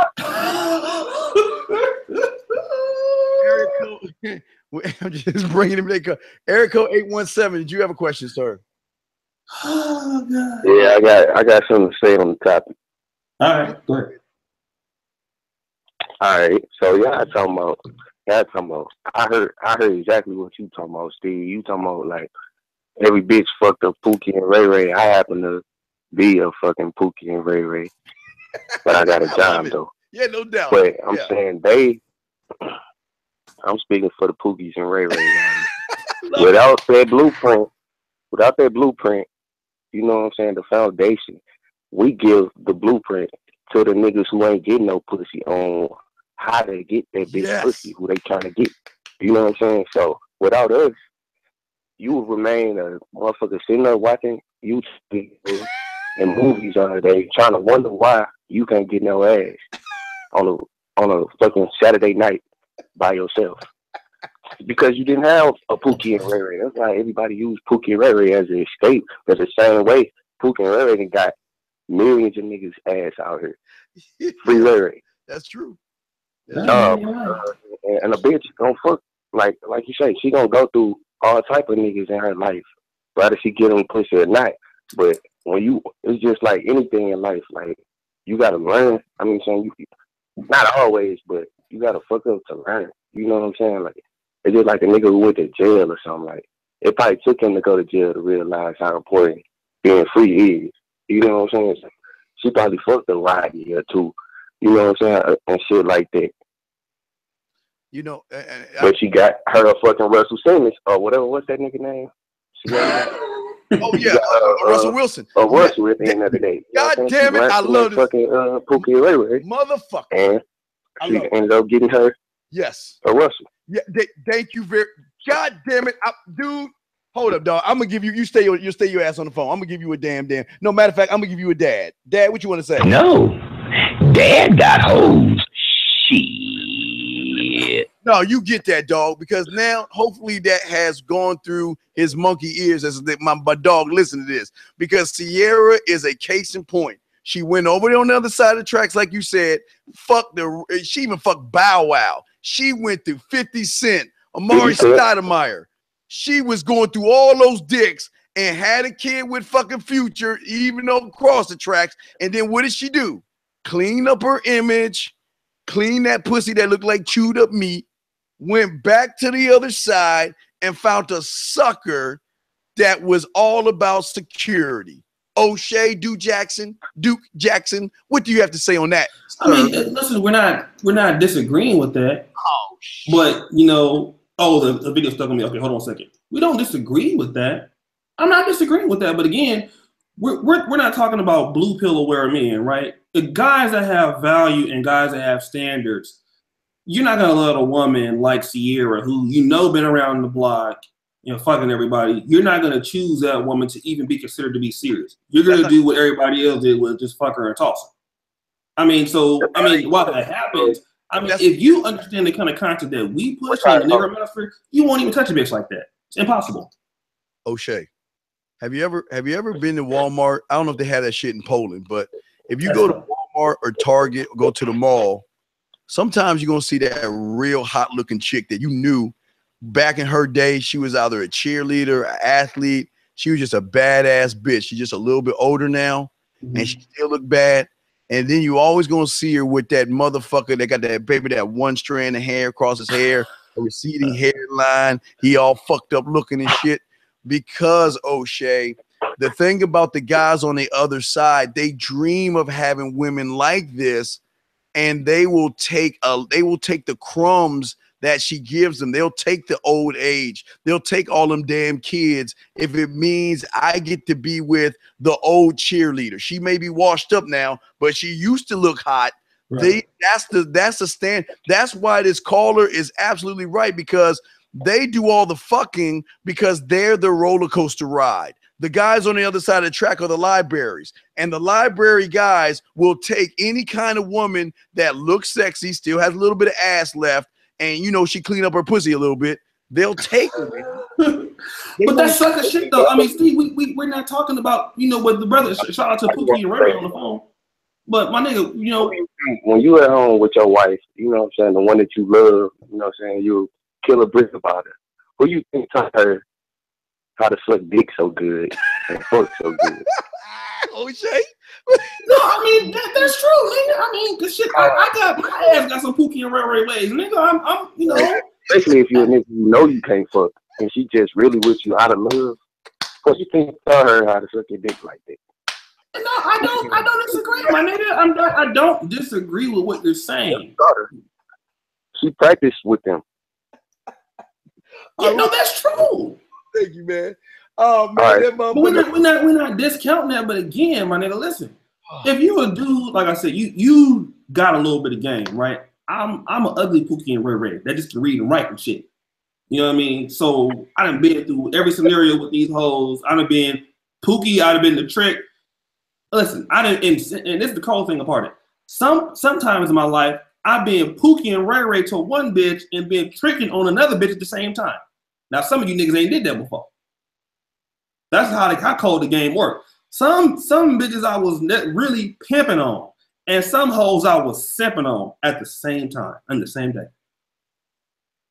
See? What you niggas don't want to talk about. So you niggas ain't been in the game like that. But what I'm talking about again is we ain't talking about these simps out here for this conversation. This means if you brothers listen to this podcast, this is a brother pill. It's called the brother pill. You're awakened to the knowledge of women's true nature. If you know remotely that a bitch has been tossed around by this bit nigga, this nigga, this nigga, seriously, you are not going to have high expectations for this bitch to do anything great for you. You're just not going to have that. You know what I'm saying? Again, this conversation is called the working woman versus the housewife. This is somebody that you seem to be not necessarily perfect, but you seen that she seems to be worthy of you to do certain things. That's all it's about. Let me do this real quick. And shout out to that caller. Great topic. My man Kevin King in the player suit. Let me borrow that, my nigga. Shout out to you. My man, Original Gentleman 85. It's about a man's, woman's character, morals, and standards matter more than money. I totally disagree. But the money comes and goes. A good woman submits what she has and who she is because that man is her king. That's probably how it should be. But come on. You know what these bitches out here, my nigga. It's not like that. You know, last thing these bitches are looking for is character. Let's keep it real. Let's keep it real, man. You ask the average black chick what she looking for in a nigga. She doesn't tall, muscular, big dick, money, character is way the fuck down there at 82. How's she supposed to know what she's looking for? She never had a dad in her life to have a standard of what. But he's talking about that's what they looking for. Good character, but he probably looking for a motherfucking character, nigga. What? Listen, don't let me know, but I'm just leaving to keep it real, my nigga. These bitches ain't looking for a motherfucking character. These hoes is looking for a motherfucker, especially if they a chick for the most part, they looking for some dick.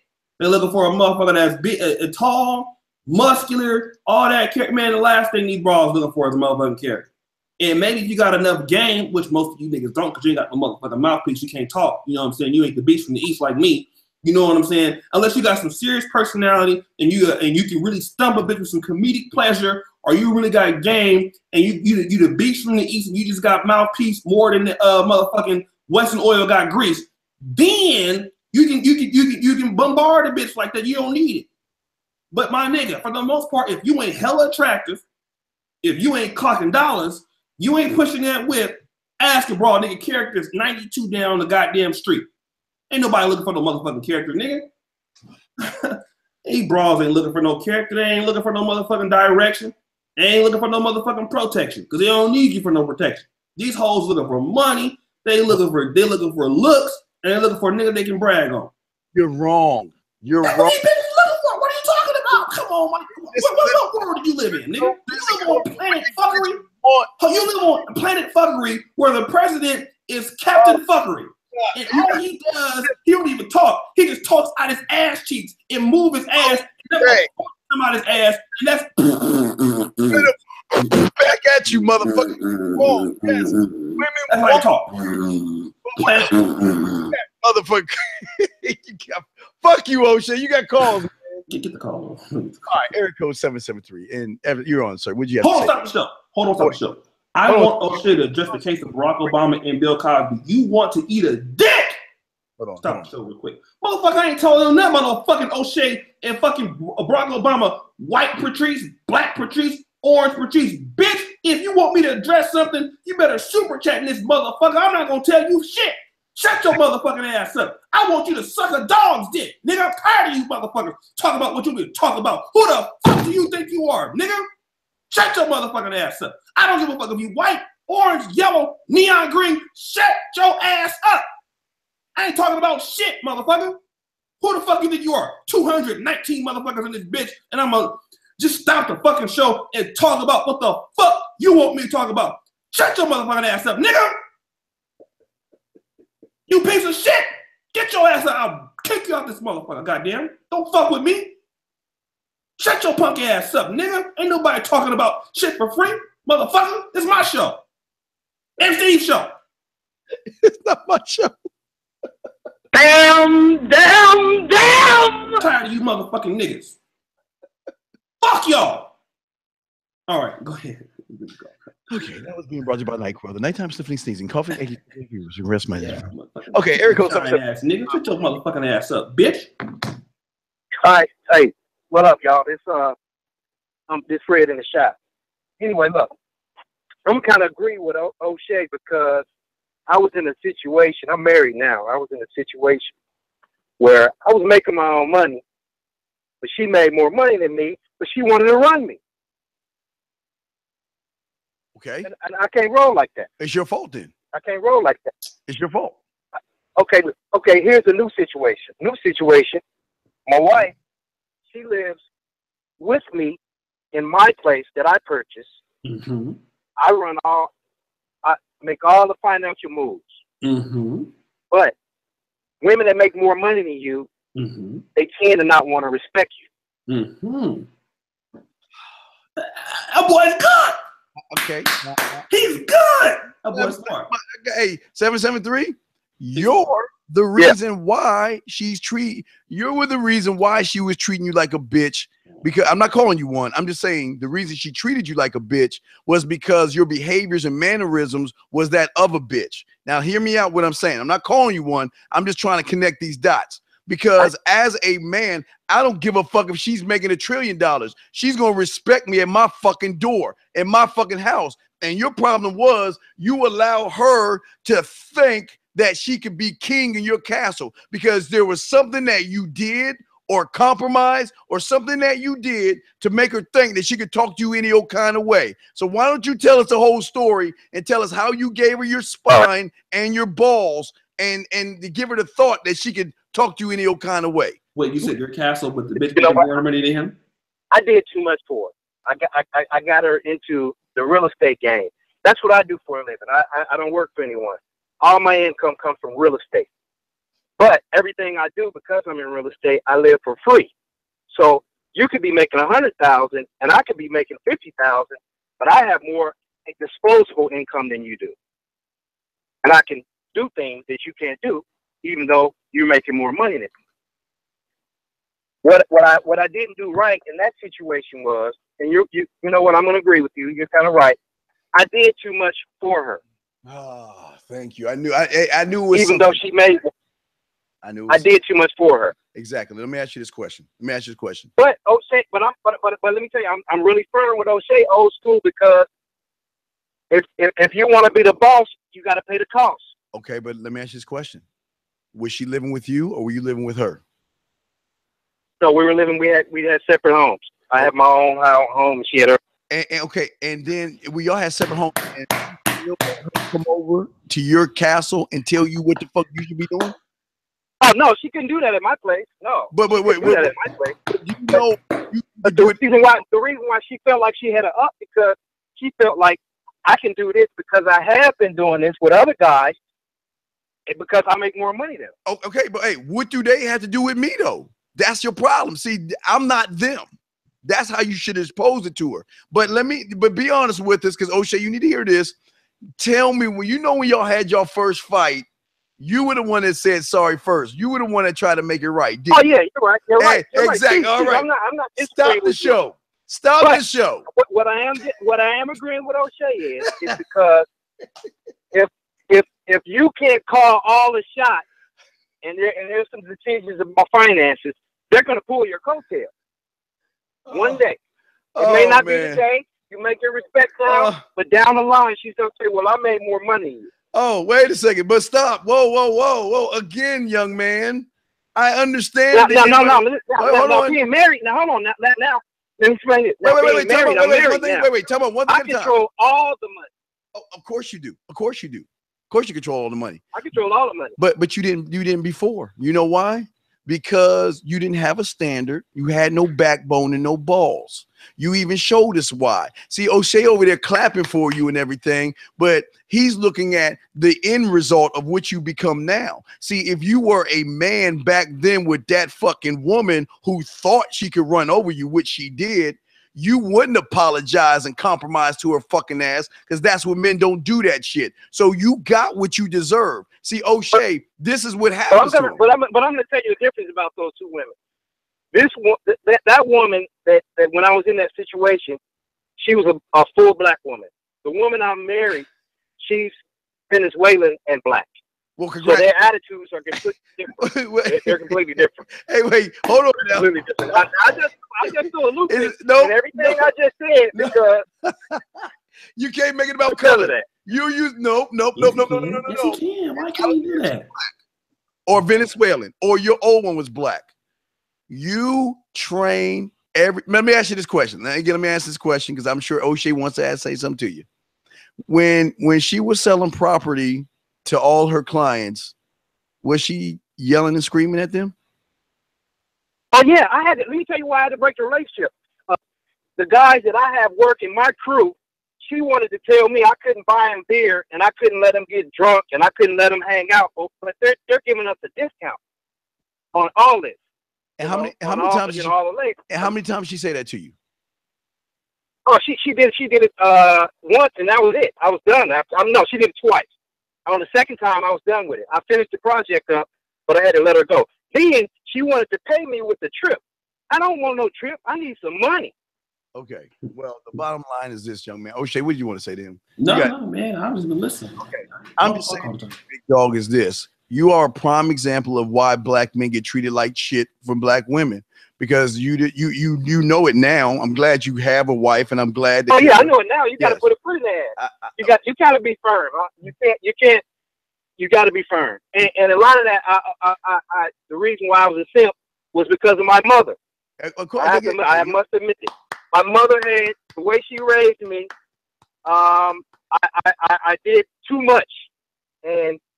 Unfortunately, my mother got ill and passed away. But before she passed away, I realized that, I was a simp, and I had to change my ways on how I communicate with women. Right. It's not a lot of negotiating. I can't do a lot of negotiating. If I know I've been doing this for years and it's right, I can't change.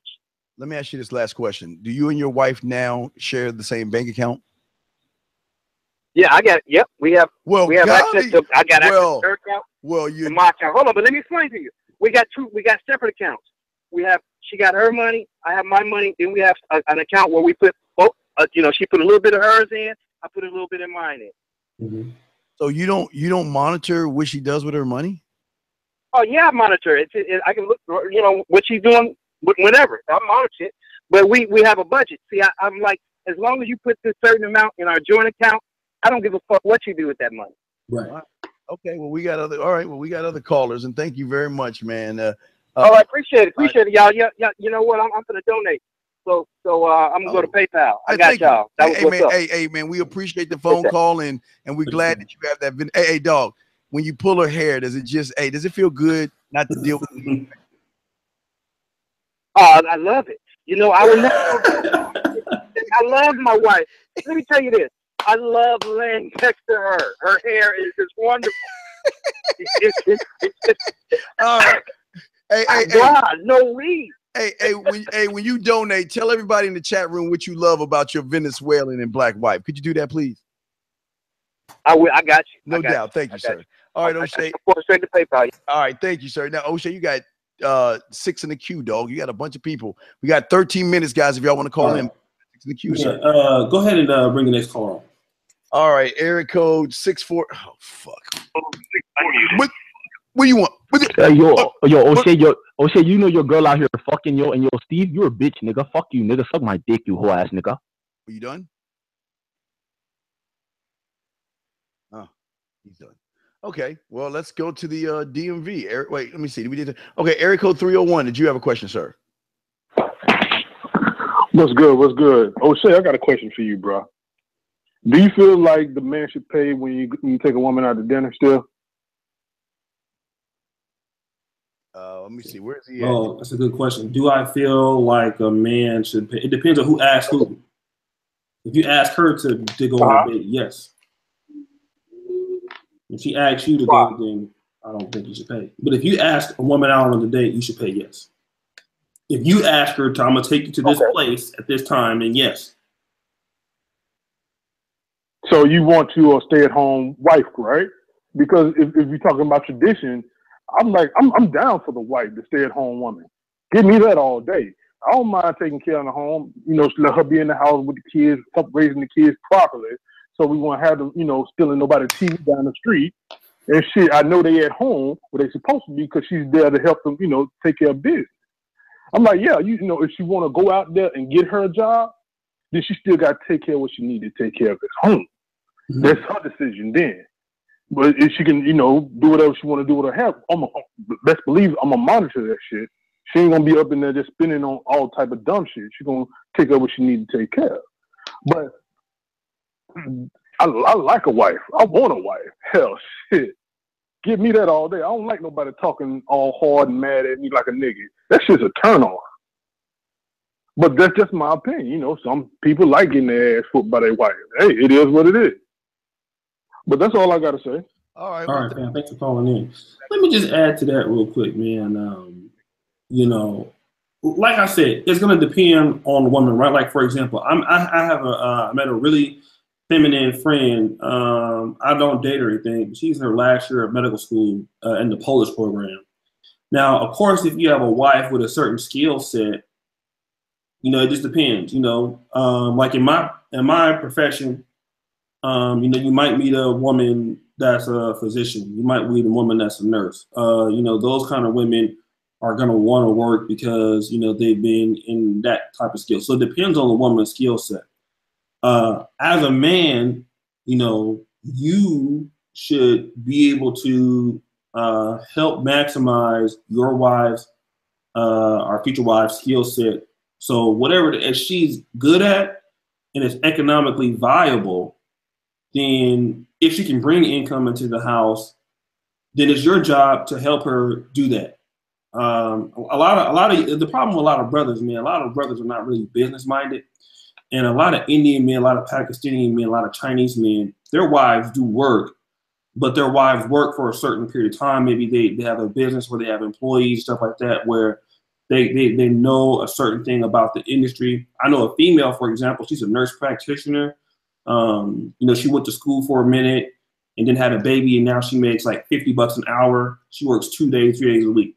You know what I mean? So I think it's different situations that, again, as a man, it's your job to be, her husband's a firefighter. So again, she can kind of play both roles. But I think if you're dealing with a bitch who don't have no skill,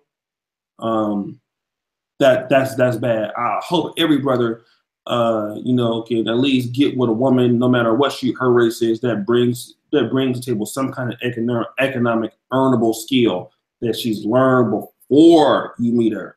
That means you ain't got to train her and get her in school and all that shit. You know, hopefully she's already on the right path to something, or you can put her on the right path. And that's all I want to say about that. Let's go ahead and get to the next call. We got 2 anonymous calls, and then we got an 843, then a 438. Let me bring in 2 anonymous. They're gonna kill you, sir. All right, we'll hang up on you. Yeah, too late, bitch. Where you calling from? Last time. What's your name? Where you calling from? Hello? Oh, too late. We move on. All right, area code 843. You're up. What's your name? Where you calling from, sir? Oh, hey, it's me, Joe. Pretty much the main question I want to ask Steve. Pretty much, I know a female. She has, you know, she works at a call center, and she makes a lot of good money. But I told my friend I'm not sure he should cuff her, but she's like one of those Snapchat type of like media type of chicks. But she already makes really good money, and he's trying to cuff her to being his wife. But the thing about it is she knows she's bad, and I'm like rating him. He'll be like a C. She'll be like A++. Like, should he leave that alone and just deal with a girl that's, you know, more settled and more level-headed, or should he push forward towards that type of female? Even though, you know. Well, first off, you're a terrible friend to him. Okay, first off, because if you were my friend, if you were my friend, and I knew you. I won't use you. Let me use O'Shea. I don't like O'Shea, but I'm gonna use him as an example. Now, if I knew O'Shea was cuffing a woman, I don't care if she's fat or rich. If I found that O'Shea was cuffing a bitch, I get O'Shea, man, dude, mute us. Dude, stop moving it. Oh my God. Let me answer your question. If O'Shea was cuffing a woman as a friend, you were supposed to, that's where you there. That's what it's called friends. You check that type of behavior. No, listen, the reason why I don't like O'Shea, but he's in my top 5 of motherfuckers I fuck with, is because if I were to cuff a bitch or he cuffed a bitch and he saw me do that, he would check me, because that's what friends do. Yeah. We don't like to see our friends look like a bunch of bitches. The fact that you let him cuff and you're not saying nothing to that motherfucker, you're the problem. Because I tell you guys, your friend, you are 15, you are a percentage of all the motherfuckers you hang out with. I would never hang out with a motherfucker cuffing a woman to marry her. How can I wouldn't even go to a wedding. I cut that motherfucker off myself, because I don't be around weak ass people. That answers your question, 843. You need to check yourself. You need to check your friend and tell him, stop acting like a bitch and trying to cuff her because she got money. Fuck with her because you like her. Fuck with her because you want to get to know her better. Don't fuck with her because you want her money, unless that's all you're going for. But be specific in what you're doing. O'Shea, you got anything on that, man? No, man, I agree. I agree. You got calls, man. Shit. Let me just say this. A shout out to my man Nick J. Great topic. Most housewives have better etiquette than most working women. O'Shea's Jericho fun. Thank you, man. Drop your email, play us so I can send that Nick J. I'm gonna send that ebook to you, fam. Let me do this real quick, man. We're going to be uploading the Black in Poland blog, episode 5, pretty soon. Shout out to my man, Dima. Shout out to my man, Steve, man. Me and Steve. And you know what? Here's the thing. I got to pick these topics, man, because you guys will think that me and Steve agree on everything and shit. But these little debates between me and Steve, man, they are classic and shit, right? And we don't take these things personal, because fuck Steve. Yeah, and, fuck you know, that's what makes the appeal. This is the hottest show on Black YouTube, man. So, again, I want to thank, Steve, man. Steve has been very influential in my life. There's been times recently, man, where Steve has checked me. I won't tell you what was it about. But, I can say I necessarily didn't like it. But at the time, what he was saying, looking back on it, he's 100% correct, man. You know, you need friends that hold you accountable, man. And you know what? here's something I gotta tell you guys when you're dealing with friends, man. A lot of times when you tell your friend about certain things, their mind will be made up, right? You cannot change their mind. Typically, they're gonna go through with it anyway. And they may not like you for what you got to say, but at least you be out there and to say something, you know, because you're a friend and you want to at least be able to say, hey man, I know that you feel a certain way. I'm not trying to come at you foul, but you know, this is what I'm seeing, and you know, and let them know, you know, kind of step in there, and it's good, man. Sometimes people they're gonna fall out with you and shit like that. But you know, if that's your friend, man, let your friends know. Now, here's the thing: 204 people watching. I appreciate everything you guys are doing for us today. Now, before we go to the other caller, let's get the likes up on the video if you can. And brothers, this is a black male podcast. It's called The Brother Peel. And if you don't like the videos, white folks ain't gonna come like it. Okay? If you don't share the videos, Asian folks ain't gonna come like it. This is the reason why we ask black men to support the show by sharing the videos. You ain't always gonna have money. If you do have expendable income, you know, $1 or $2 or whatever you want to donate in the super chat, we appreciate you, right? Because all that money comes back to you. We came out with our second ebook and everything. So let's do this. We have 2 minutes left to call in. Call in 515-605-9373. Again, 515-605-9373. Want some of you ladies to call in. Jamie C., I've been seeing you. Call into the show. We'll let you talk.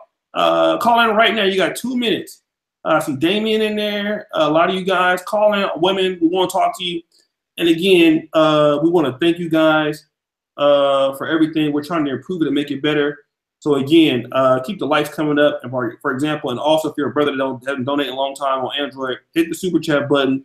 No amount. It can be $1 or $2. We just want more black men supporting this show so we can get better. Steve, who's the next caller? Yeah, and guys, call in now. Listen, y'all call in now. Y'all get in the queue because once in 2 minutes you won't be able to call in. So call in right now. And then hopefully one of these days I can tell you about the problem I had when I wanted to climb a tree and O'Shea was trying to give me all kinds of advice and shit. And we can talk about that later. Area code 111. What's your name? Where you calling from? Hello? Yes. Yeah, I got a question, but it's not on topic. Oh shit. O'Shea? Let this nigga answer Yeah, this it's question. about the Tyrese situation. Who? Tyrese. Okay, what's your question, fam? Yeah. Okay, because I heard O'Shea said something to the fact about he should forget his kid and have another one and something like that to that fact. And I just had to disagree with that because how can you forget about your firstborn? You know what I'm saying? Like I really don't agree with what you said, O'Shea. Well, it's not you forget. Okay, yeah. Go ahead, sure. Oh, you want to go first, O'Shea? No, go ahead, Helen. Not that. And I don't think Tyrese was wrong for. I think how he went about it. You know, Instagram Live doing it. I think he was wrong about that, but. As a man, sir, you won't forget about your firstborn, but you have to realize that you know what? If there is nothing you can do about it, you don't dwell on that. You just own it and accept it for what it is and realize you do everything you can in the meantime. But it's not about forgetting about him. It's just accepting what is and not what could be, sir. Yeah, and I understand that, but I just feel like as black men, I just don't like how everybody was just clowning him for what he did. What do you mean? He was a bitch. What do you mean clown black men cry? You understand? He's a bitch. He was clowning over his daughter. He wanted to see his daughter. But, sir, you know what I'm saying? Sir, okay. Think about this for a second. if you lost your daughter, guys, accuse is closed. Now, if you lost your daughter, would you go on Facebook or Instagram and sit there and boo-hoo and act like I wish you were here with me? Nah. Okay, then. So, no, I wouldn't. Okay, I then. wouldn't. So, like I said, why wouldn't you? Tell me why. Man, I don't know. I don't think that would be. Yeah. I knew you couldn't answer that one, but let me tell you why. Because that's what guys do who've been raised by single mothers. What do emotional women do when their panties get in a bunch? They cry and they wanted to be seen on social media. So that's why I'm calling him a bitch. I'm not saying him not feeling bad for his daughter is wrong, but the way he's going about it is more feminine than masculine. You can hurt as a man, but as a man, you don't show your weakness to nobody. You don't show that shit to anybody. Nobody knows your weaknesses. Only one who knows that is you. You don't show everybody how you don't do that shit, okay, man? That's the problem. Yeah. That's why y'all need to stop agreeing with that cake ass shit and realize you should say, you know what? If you have a son, you need to record that thing. And one day when your son get old enough, say, son, don't ever do no shit like this, and press play. Teach him how not to be. Okay. Right. All right. All right. Yeah. All right. Yeah. All right. All right. Thank you, sir. All right. Peace, dog. Off the time you called. You've been waiting 2 days. Man, when the next show come on, man, I'm gonna motherfucking call O'Shea. I don't give a fuck what these niggas talking about. I'm gonna talk about that motherfucking question. O'Shea, wait. O'Shea's motherfucking show. I'm gonna call you on that nigga and talk about this motherfucking shit. I don't give a fuck what these niggas got talking about, nigga. Go ahead, dude. Branches like that, man. We got to talk about that. I don't understand. He always swinging on branches. Coconuts.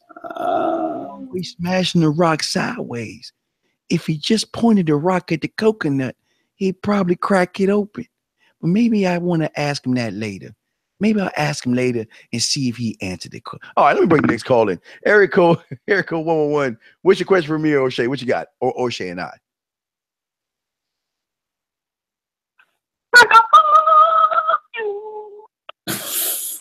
You done? Eric Code 438. Did you have a question for O'Shea? You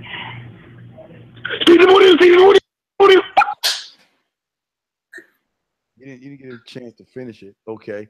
Last but not least, Eric Code 111. Did you have a question for O'Shea? 111. Hello? Yes. Did you have a question? Yes. Can you hear me? Yes. Yes, I'm calling. Yes. Okay. I'm calling from the Philippines. It's Black American Expat. Black American Expat. What's up, pimpin'? And our brothers do every week. And like I said, a lot of the information don't apply to me because I'm overseas and I'm dealing with a whole different types of females than the ones in the West. But I just enjoy what y'all do, man. Y'all just keep on doing what y'all doing. All right. Yo, shout out to my man right there, man. That's a tight brother. Y'all go search. I did an interview with him, man. Black American in the Philippines. Hey, Black American Expat, man. Why don't you email me? We can do a podcast, a pre-recorded one on the channel. Yo, I love this dude's channel, man. He's a positive brother, man. Again, brother that has been making he made a lot of money in Alabama, and he moved to the Philippines. He's been there. He served the country like Steve did in the military, and he's just a very positive brother, man. He got a fine Filipino chick, man. Got a baby on the way, and he's doing it big over there, man. He said fuck America. He left, so I'm gonna bring him on, and also Dr. Mike, who I did an interview on. We're going to come out with an ebook about traveling to the Philippines. That will be free, okay? So we got a lot of things going on for right now, man, you know, in the manosphere. Steve, is there anything else that you want to have to say? No. Is that all you had to say, caller? Is that all you got, big dog? Yeah, that's all I got to say, man. I just appreciate listening to y'all, man. Y'all just keep doing what y'all doing. All right, thank you, man. Much love to you. We'll put you back in the queue. But O'Shea, the thing is that everyone needs to know, O'Shea and I will never agree on this shit. Never. Never. We will. Anytime this topic come up, we're gonna be fucking fighting over this shit. I'm never gonna agree with that Monka Key on that shit. That's like take a knife and cut the banana. I'm telling you, you can peel it with your hands. We'll never agree on that shit. So fuck that and fuck what he think. He ain't married. He just walking around eating insects and shit and holding up babies in the corner of Africa for all the animals. Hey, yeah, yep, yeah. That's what you're doing, though. Dog, when I was in Africa, man, I mean, some of the most egregious racist comments on my Uganda videos, man, came from fucking Steve. What? It wasn't me. Dog, man. For those of you, man, for those of you who didn't know that I was in Africa, I have a blog series. I actually got a new episode coming tonight, and I'm gonna be in within the next 30 days. I'll be either in Lagos, Nigeria, for a weekend, or I'll be in Kenya, or I will be in Kampala again. I'm not sure as to which one it is, but it's going to be probably between Lagos. As you guys know, the NegroManosphere.com it's a top 20,000 site in Nigeria. So I expect by this time next year to be a much bigger site in that country. But yeah, man, if you know one of the racist people, man, that had a lot to say about Africans and Steve, man. Let me shout out Original Gentleman. He said, Ron Wills did a video about culture-rated prostitution that goes great with Steve's point. I don't disagree with that. I'm dipping into my collard green sandwich, sipping fun to donate. Shout out to you, man, Original. He disagrees with me too, but like I said, it's also good that you can have people on that you can disagree with and not call in. See, I ain't like Steve and shit. You can call in and disagree with me. I ain't gonna call you a bunch of hoes and bitches and shit like that. Hoes today? Yeah, not today, but you know, if you call in and disagree with Steve, man, he could call you a bunch of bitches and hoes and mommy and shit, daddy and shit. You know, what the fuck your kids ain't gonna be shit. See, that's what Steve be saying, man. When you disagree with that, petty dog, petty. When you're in Kenya, I'm gonna wear my African garb when you do a show. I'm a Carlos Jean for the Brother Pill Papa 2018. Listen, man, I know we missing our current trolls, man, right? You know, the Bobby MGTOWs and shit. Bobby MGTOW hit me up for an exclusive interview. Stuttering Kev. You guys know, man, with Steve, okay, here's the thing. Let me kind of set their expectations. So you guys know on Tuesdays, Wednesdays, and Fridays, Steve has a show. So, and you guys also know, I called you a bitch. I didn't call you no bitch. When I call you a bitch. Yeah. I ain't called that Original. I got your back, dog. Sorry for the disrespect. Oh, I think he might have said, if I say that you let your wife make more money or your girl make more money than you, and something to that effect. Yeah. It is figuratively speaking. Yeah. Okay. Yeah, man. You know. So what was I saying, Steve? Oh, so Tuesday, Wednesday, Fridays, you did when you said I was lightweight pimping on a bitch. Yeah, see, I got you. I see pimping on a bitch, not you pimping bitch. You were still wrong. You Original, you were right, though. You need to get your cell phone fixed. I told him I had it at high speed. What'd you say? I think it was 214 call. I told him I had his back because he was right. You know, you talking about that pimp shit. We ain't on no track. You man, just go get some females to sell some pussy, man. What you niggas really want to do? Just finish your point that you were making. So listen, you guys know that the Brother Peel it comes on different times. So last week we tried something a little bit different, which we tried to do the Brother Peel not on my main channel. We tried to do it in the work day. It seemed like niggas was feeling that. And so typically we try to do it around 6 or prime time, but Steve has a show on Tuesdays, Wednesdays, and Fridays. So, and I'm starting my anesthesiology rotation. So that will be starting on Tuesday from the 7th to the 20th. So for those 2 weeks, you guys kind of bear with me. I'll still try to do as many pills as we can. But I am a motherfucking medical student first, is why I'm here in Poland in the first place. So I have some rotations that I have to knock out as far as electives. I am in the 3rd year now. So eventually we will go back to the late shows. But like I said, if not, you can always get the playbacks and things of that nature. And we'll also do some pre-recorded stuff that's coming down the pipe. So I just want to say thank you for all the people that support us. Thank you for all the moderators, Mean, Shelly. Now, here's the thing, man. I heard some people saying that, oh, yeah, you can tell O'Shea's a simp because he has female moderators. Yeah, I have all but 2, I think, and Crystal when she ever comes in. But, I really appreciate all the moderators, David Willis, Wake the Hell Up, Troy, Jamaican Pepper, Doug. My moderators, man, they will get your ass the fuck out of here with that bullshit. They don't waste no time. Either Carlos. So we just want to say, T-Pain. Oh shit, where the fuck she come from? Hey, what up, T-Pain? She stops every now and then. She moderates too. So we want to tell you guys thank you. I will have I'll tell you what. We're gonna try to do Trill Nigga Island Part 2 tomorrow. What do you think about that, Steve? Wait, is this the one? Okay, well, I thought they were gonna cuss us out. I thought we were gonna give them a chance. Yeah, we're gonna combine it. We're gonna let the Trill Nigga Island. That's gonna be the last key. They gotta cuss us out at the end. Okay, so y'all can y'all okay. All right, so Pollard DJ, niggas ain't cheapo shit. I sacrificed my Ciroc in New Amsterdam, but here I go. And also, man, thank you so much, man. I see James Nash in here, man. Shout out to you, fam. You always supported the show. Everybody else. So I'll tell you what. So David Willis has the championship. So David Willis will be trying to defend his title.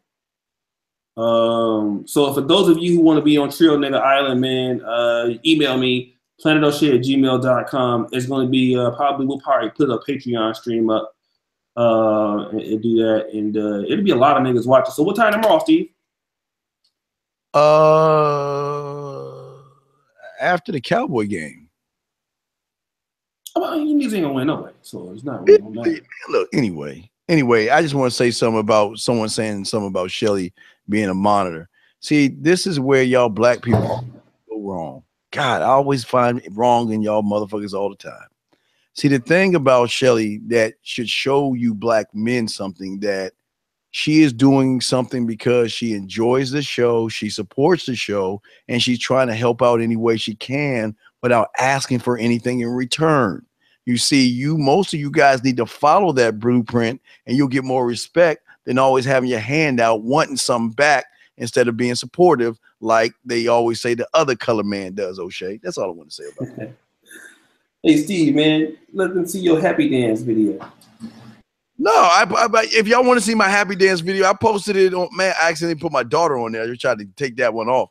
But you can see that if you go to my Facebook page, facebook.com, The Man Mindset, and scroll down to, because I just got, hey guys, I'm out of jail today because of fucking O'Shea, of course. So I'm out of jail and I posted most of my stuff. So you can see the dance and my Halloween costume. I was dancing with the clowns and all the other shit in my neighborhood. So if y'all want to check that out, y'all go to my Facebook and send me a friend request, and I'd be more than happy to look at the shit I have.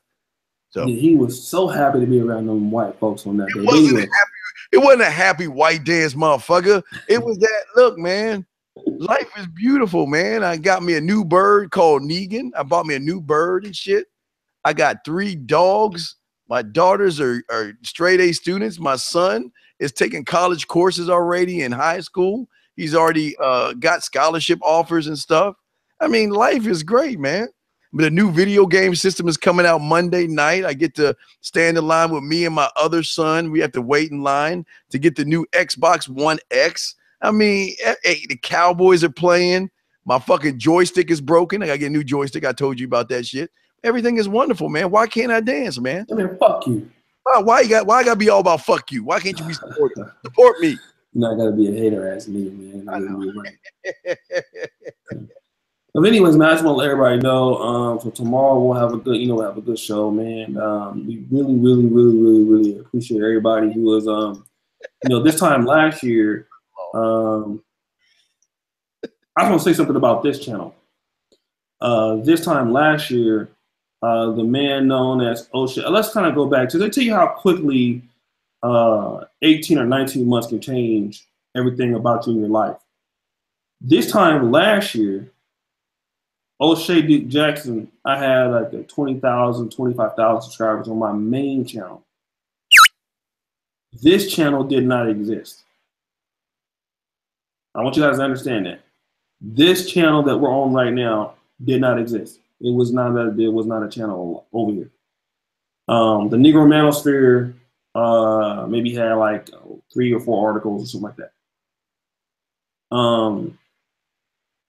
Now, a whole year later, I met Steve, and me and Steve have been doing this podcast for 3 months. The site has over 500 published articles. Wasn't even thinking about a motherfucking ebook. We got 2 of them bitches done. Oh, 3 of them bitches done. 1 of them in process, the survivalism ebook, and we got the comic coming out. This shit is crazy of what you can do with the right people in your life in 1 year. And I always want to tell you guys, man, that, you know, when you're trying to do something in life, you know, if you have the right people and, you know the niche that you're in, and so you can be very, very, very successful in 1 year. 1 year can literally change your whole life, man. It could change everything in one calendar year. And so I just really want to say, I want to take the time to thank Steve. I want to take the time to always thank the moderators, the people that have been supporting this channel. You know, we didn't have a Patreon last year, any of that. And, you know, we've just been able to do so many things. We have a vlog now. We have an editor now that edits the vlogs. It's just crazy, man, you know, that, you know, good people like Steve, man, he's here every day. And we don't agree on the topic, but what we do agree with is we both, you know, believe in putting in the work. You know, we both believe in, you know, doing the same thing every day. We both believe in networking. We both believe in working together, even though we don't agree on everything. We are close friends that we talk every day. And, you know, we just want to be able to tell the brothers out there that we want to help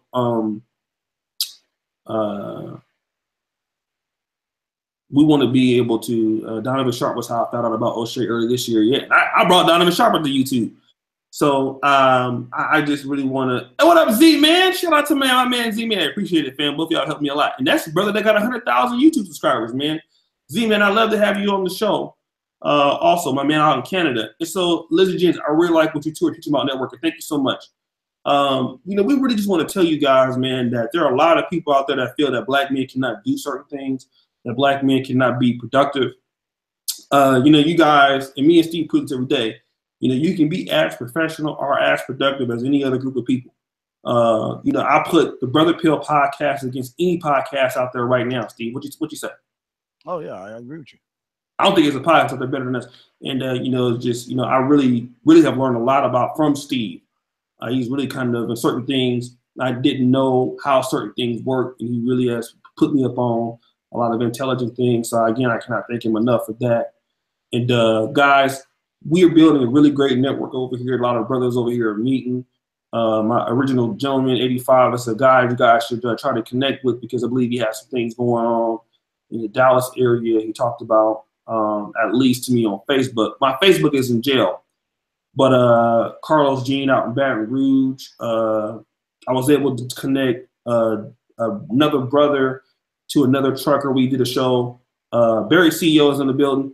A trucker brother was talking about how to make $2,500 a week driving trucks, and he's making $5,000 a week. So it's just a lot of brothers, man, that have a certain skill set, and their brothers just connecting and stuff like that. So I thank all you brothers, man. And tomorrow we'll have a funny show. We're gonna let you niggas roast us, and we'll have we'll have like two shows tomorrow. Roast me and Steve, okay, and then we're gonna do Trio Nigga Island Part 2. You know, I do want to say a year ago, you know, I do want to say that, you know, a year. Wait, let me play. This shit really means something to me, and I do want to share to y'all guys. I just want to say, a year ago today, I didn't know how to make banana pudding. And it wasn't until I was in the forest of the African jungle where I was lucky enough to meet O'Shea. And I feel like, it's not a laughing guy, I'm crying, but he showed me how to peel the bananas and crack the coconuts to a point where I won't get them in the banana pudding sauce. And if it wasn't for his help climbing those trees and pulling those bananas and coconuts down, I would never know how good banana pudding tastes. And I want to thank you, O'Shea, for that. Because there's nobody that can walk on all fours like you, dog. You are a special, special individual. And it just makes me choke up to know that I can call you friend. I came to him in a tall yellow hat. I was gonna call him George, but he's bigger than that. So don't ever call my friend Curious George. His name is O'Shea. Not Toby, not George, but O'Shea. That's all I want to say, guys. That was a pretty good roast, man. So I tell you what, if you guys can get creative with that tomorrow, I'll amp up that money. Jamie, don't laugh at that motherfucker. Don't laugh at that bitch.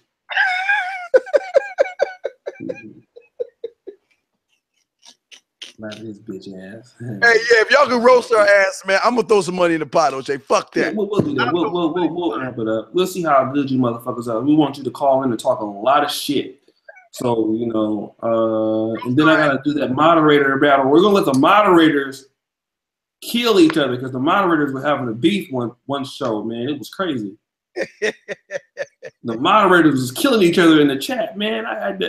We couldn't stop the motherfuckers from roasting because the moderators was roasting each other. Yeah, they were all going in at it. That shit was funny as fuck. Yeah, you can roast too, boo. Call in. Hey, all y'all can roast. We gonna shut up. Hey guys, we're not gonna say anything. We ain't gonna hang up on you. We gonna shut up. Y'all got like 2 or 3 minutes to say whatever the fuck y'all want to say. Yeah, just kill us.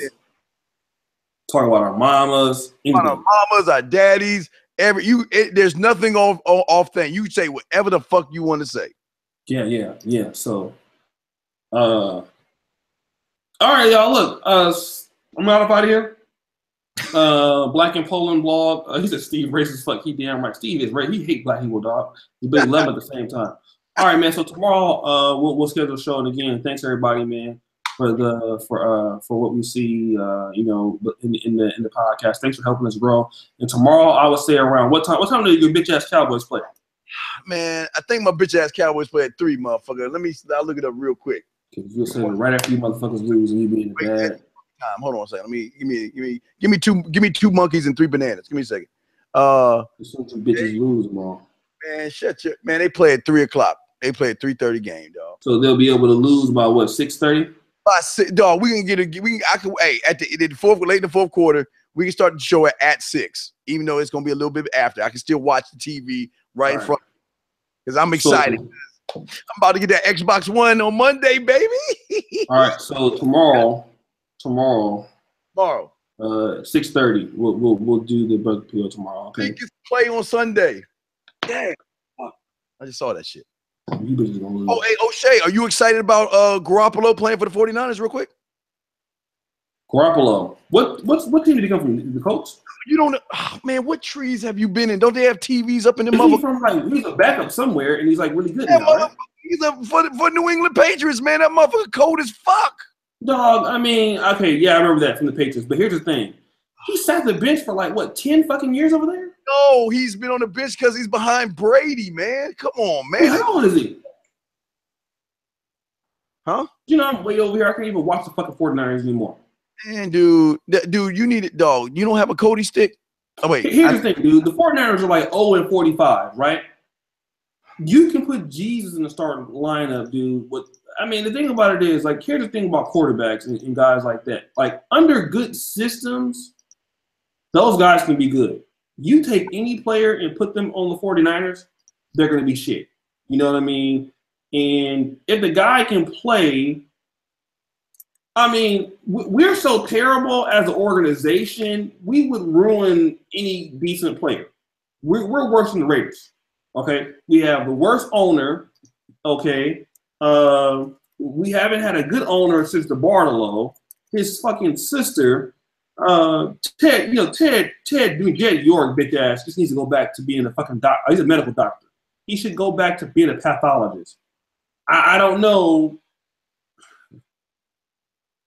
Okay, let me just stop. So I'm getting depressed. Okay. All right.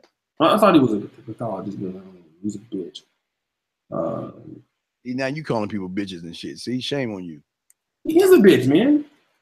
You gotta be better, O'Shea. Let me be the asshole. Bitch. Good cop, bad cop, man.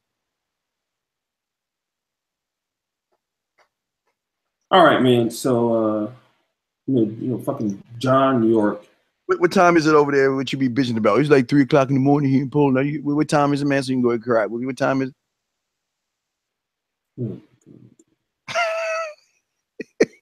Hey guys, I do just John York. This is how we have the worst. We just have offline, guys. So don't think I'm Hey, being. hold on a second. Hey, O'Shea, how's Mr. Jap? Mr. Jap is doing pretty good, man. He's on Facebook. He's under Jap Luther Kane. JAP space LUTHERKANG.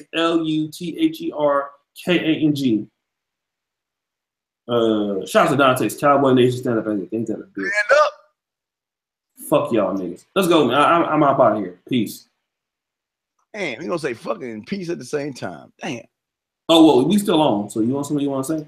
No, I just think, you know what, I think we need to rediscuss this, and I think we should go ahead and sign the contract where it's the Steve show now. Fuck you. You don't want to be you. No, just playing. Shit, you know. Yeah, so it just be like the 49ers record. Hey, I got some coupons. I got like some 2-for-1 coupons on bananas, man. I think you get like a pound of them motherfuckers for like 3 or 4 shillings and shit. Good night. Peace.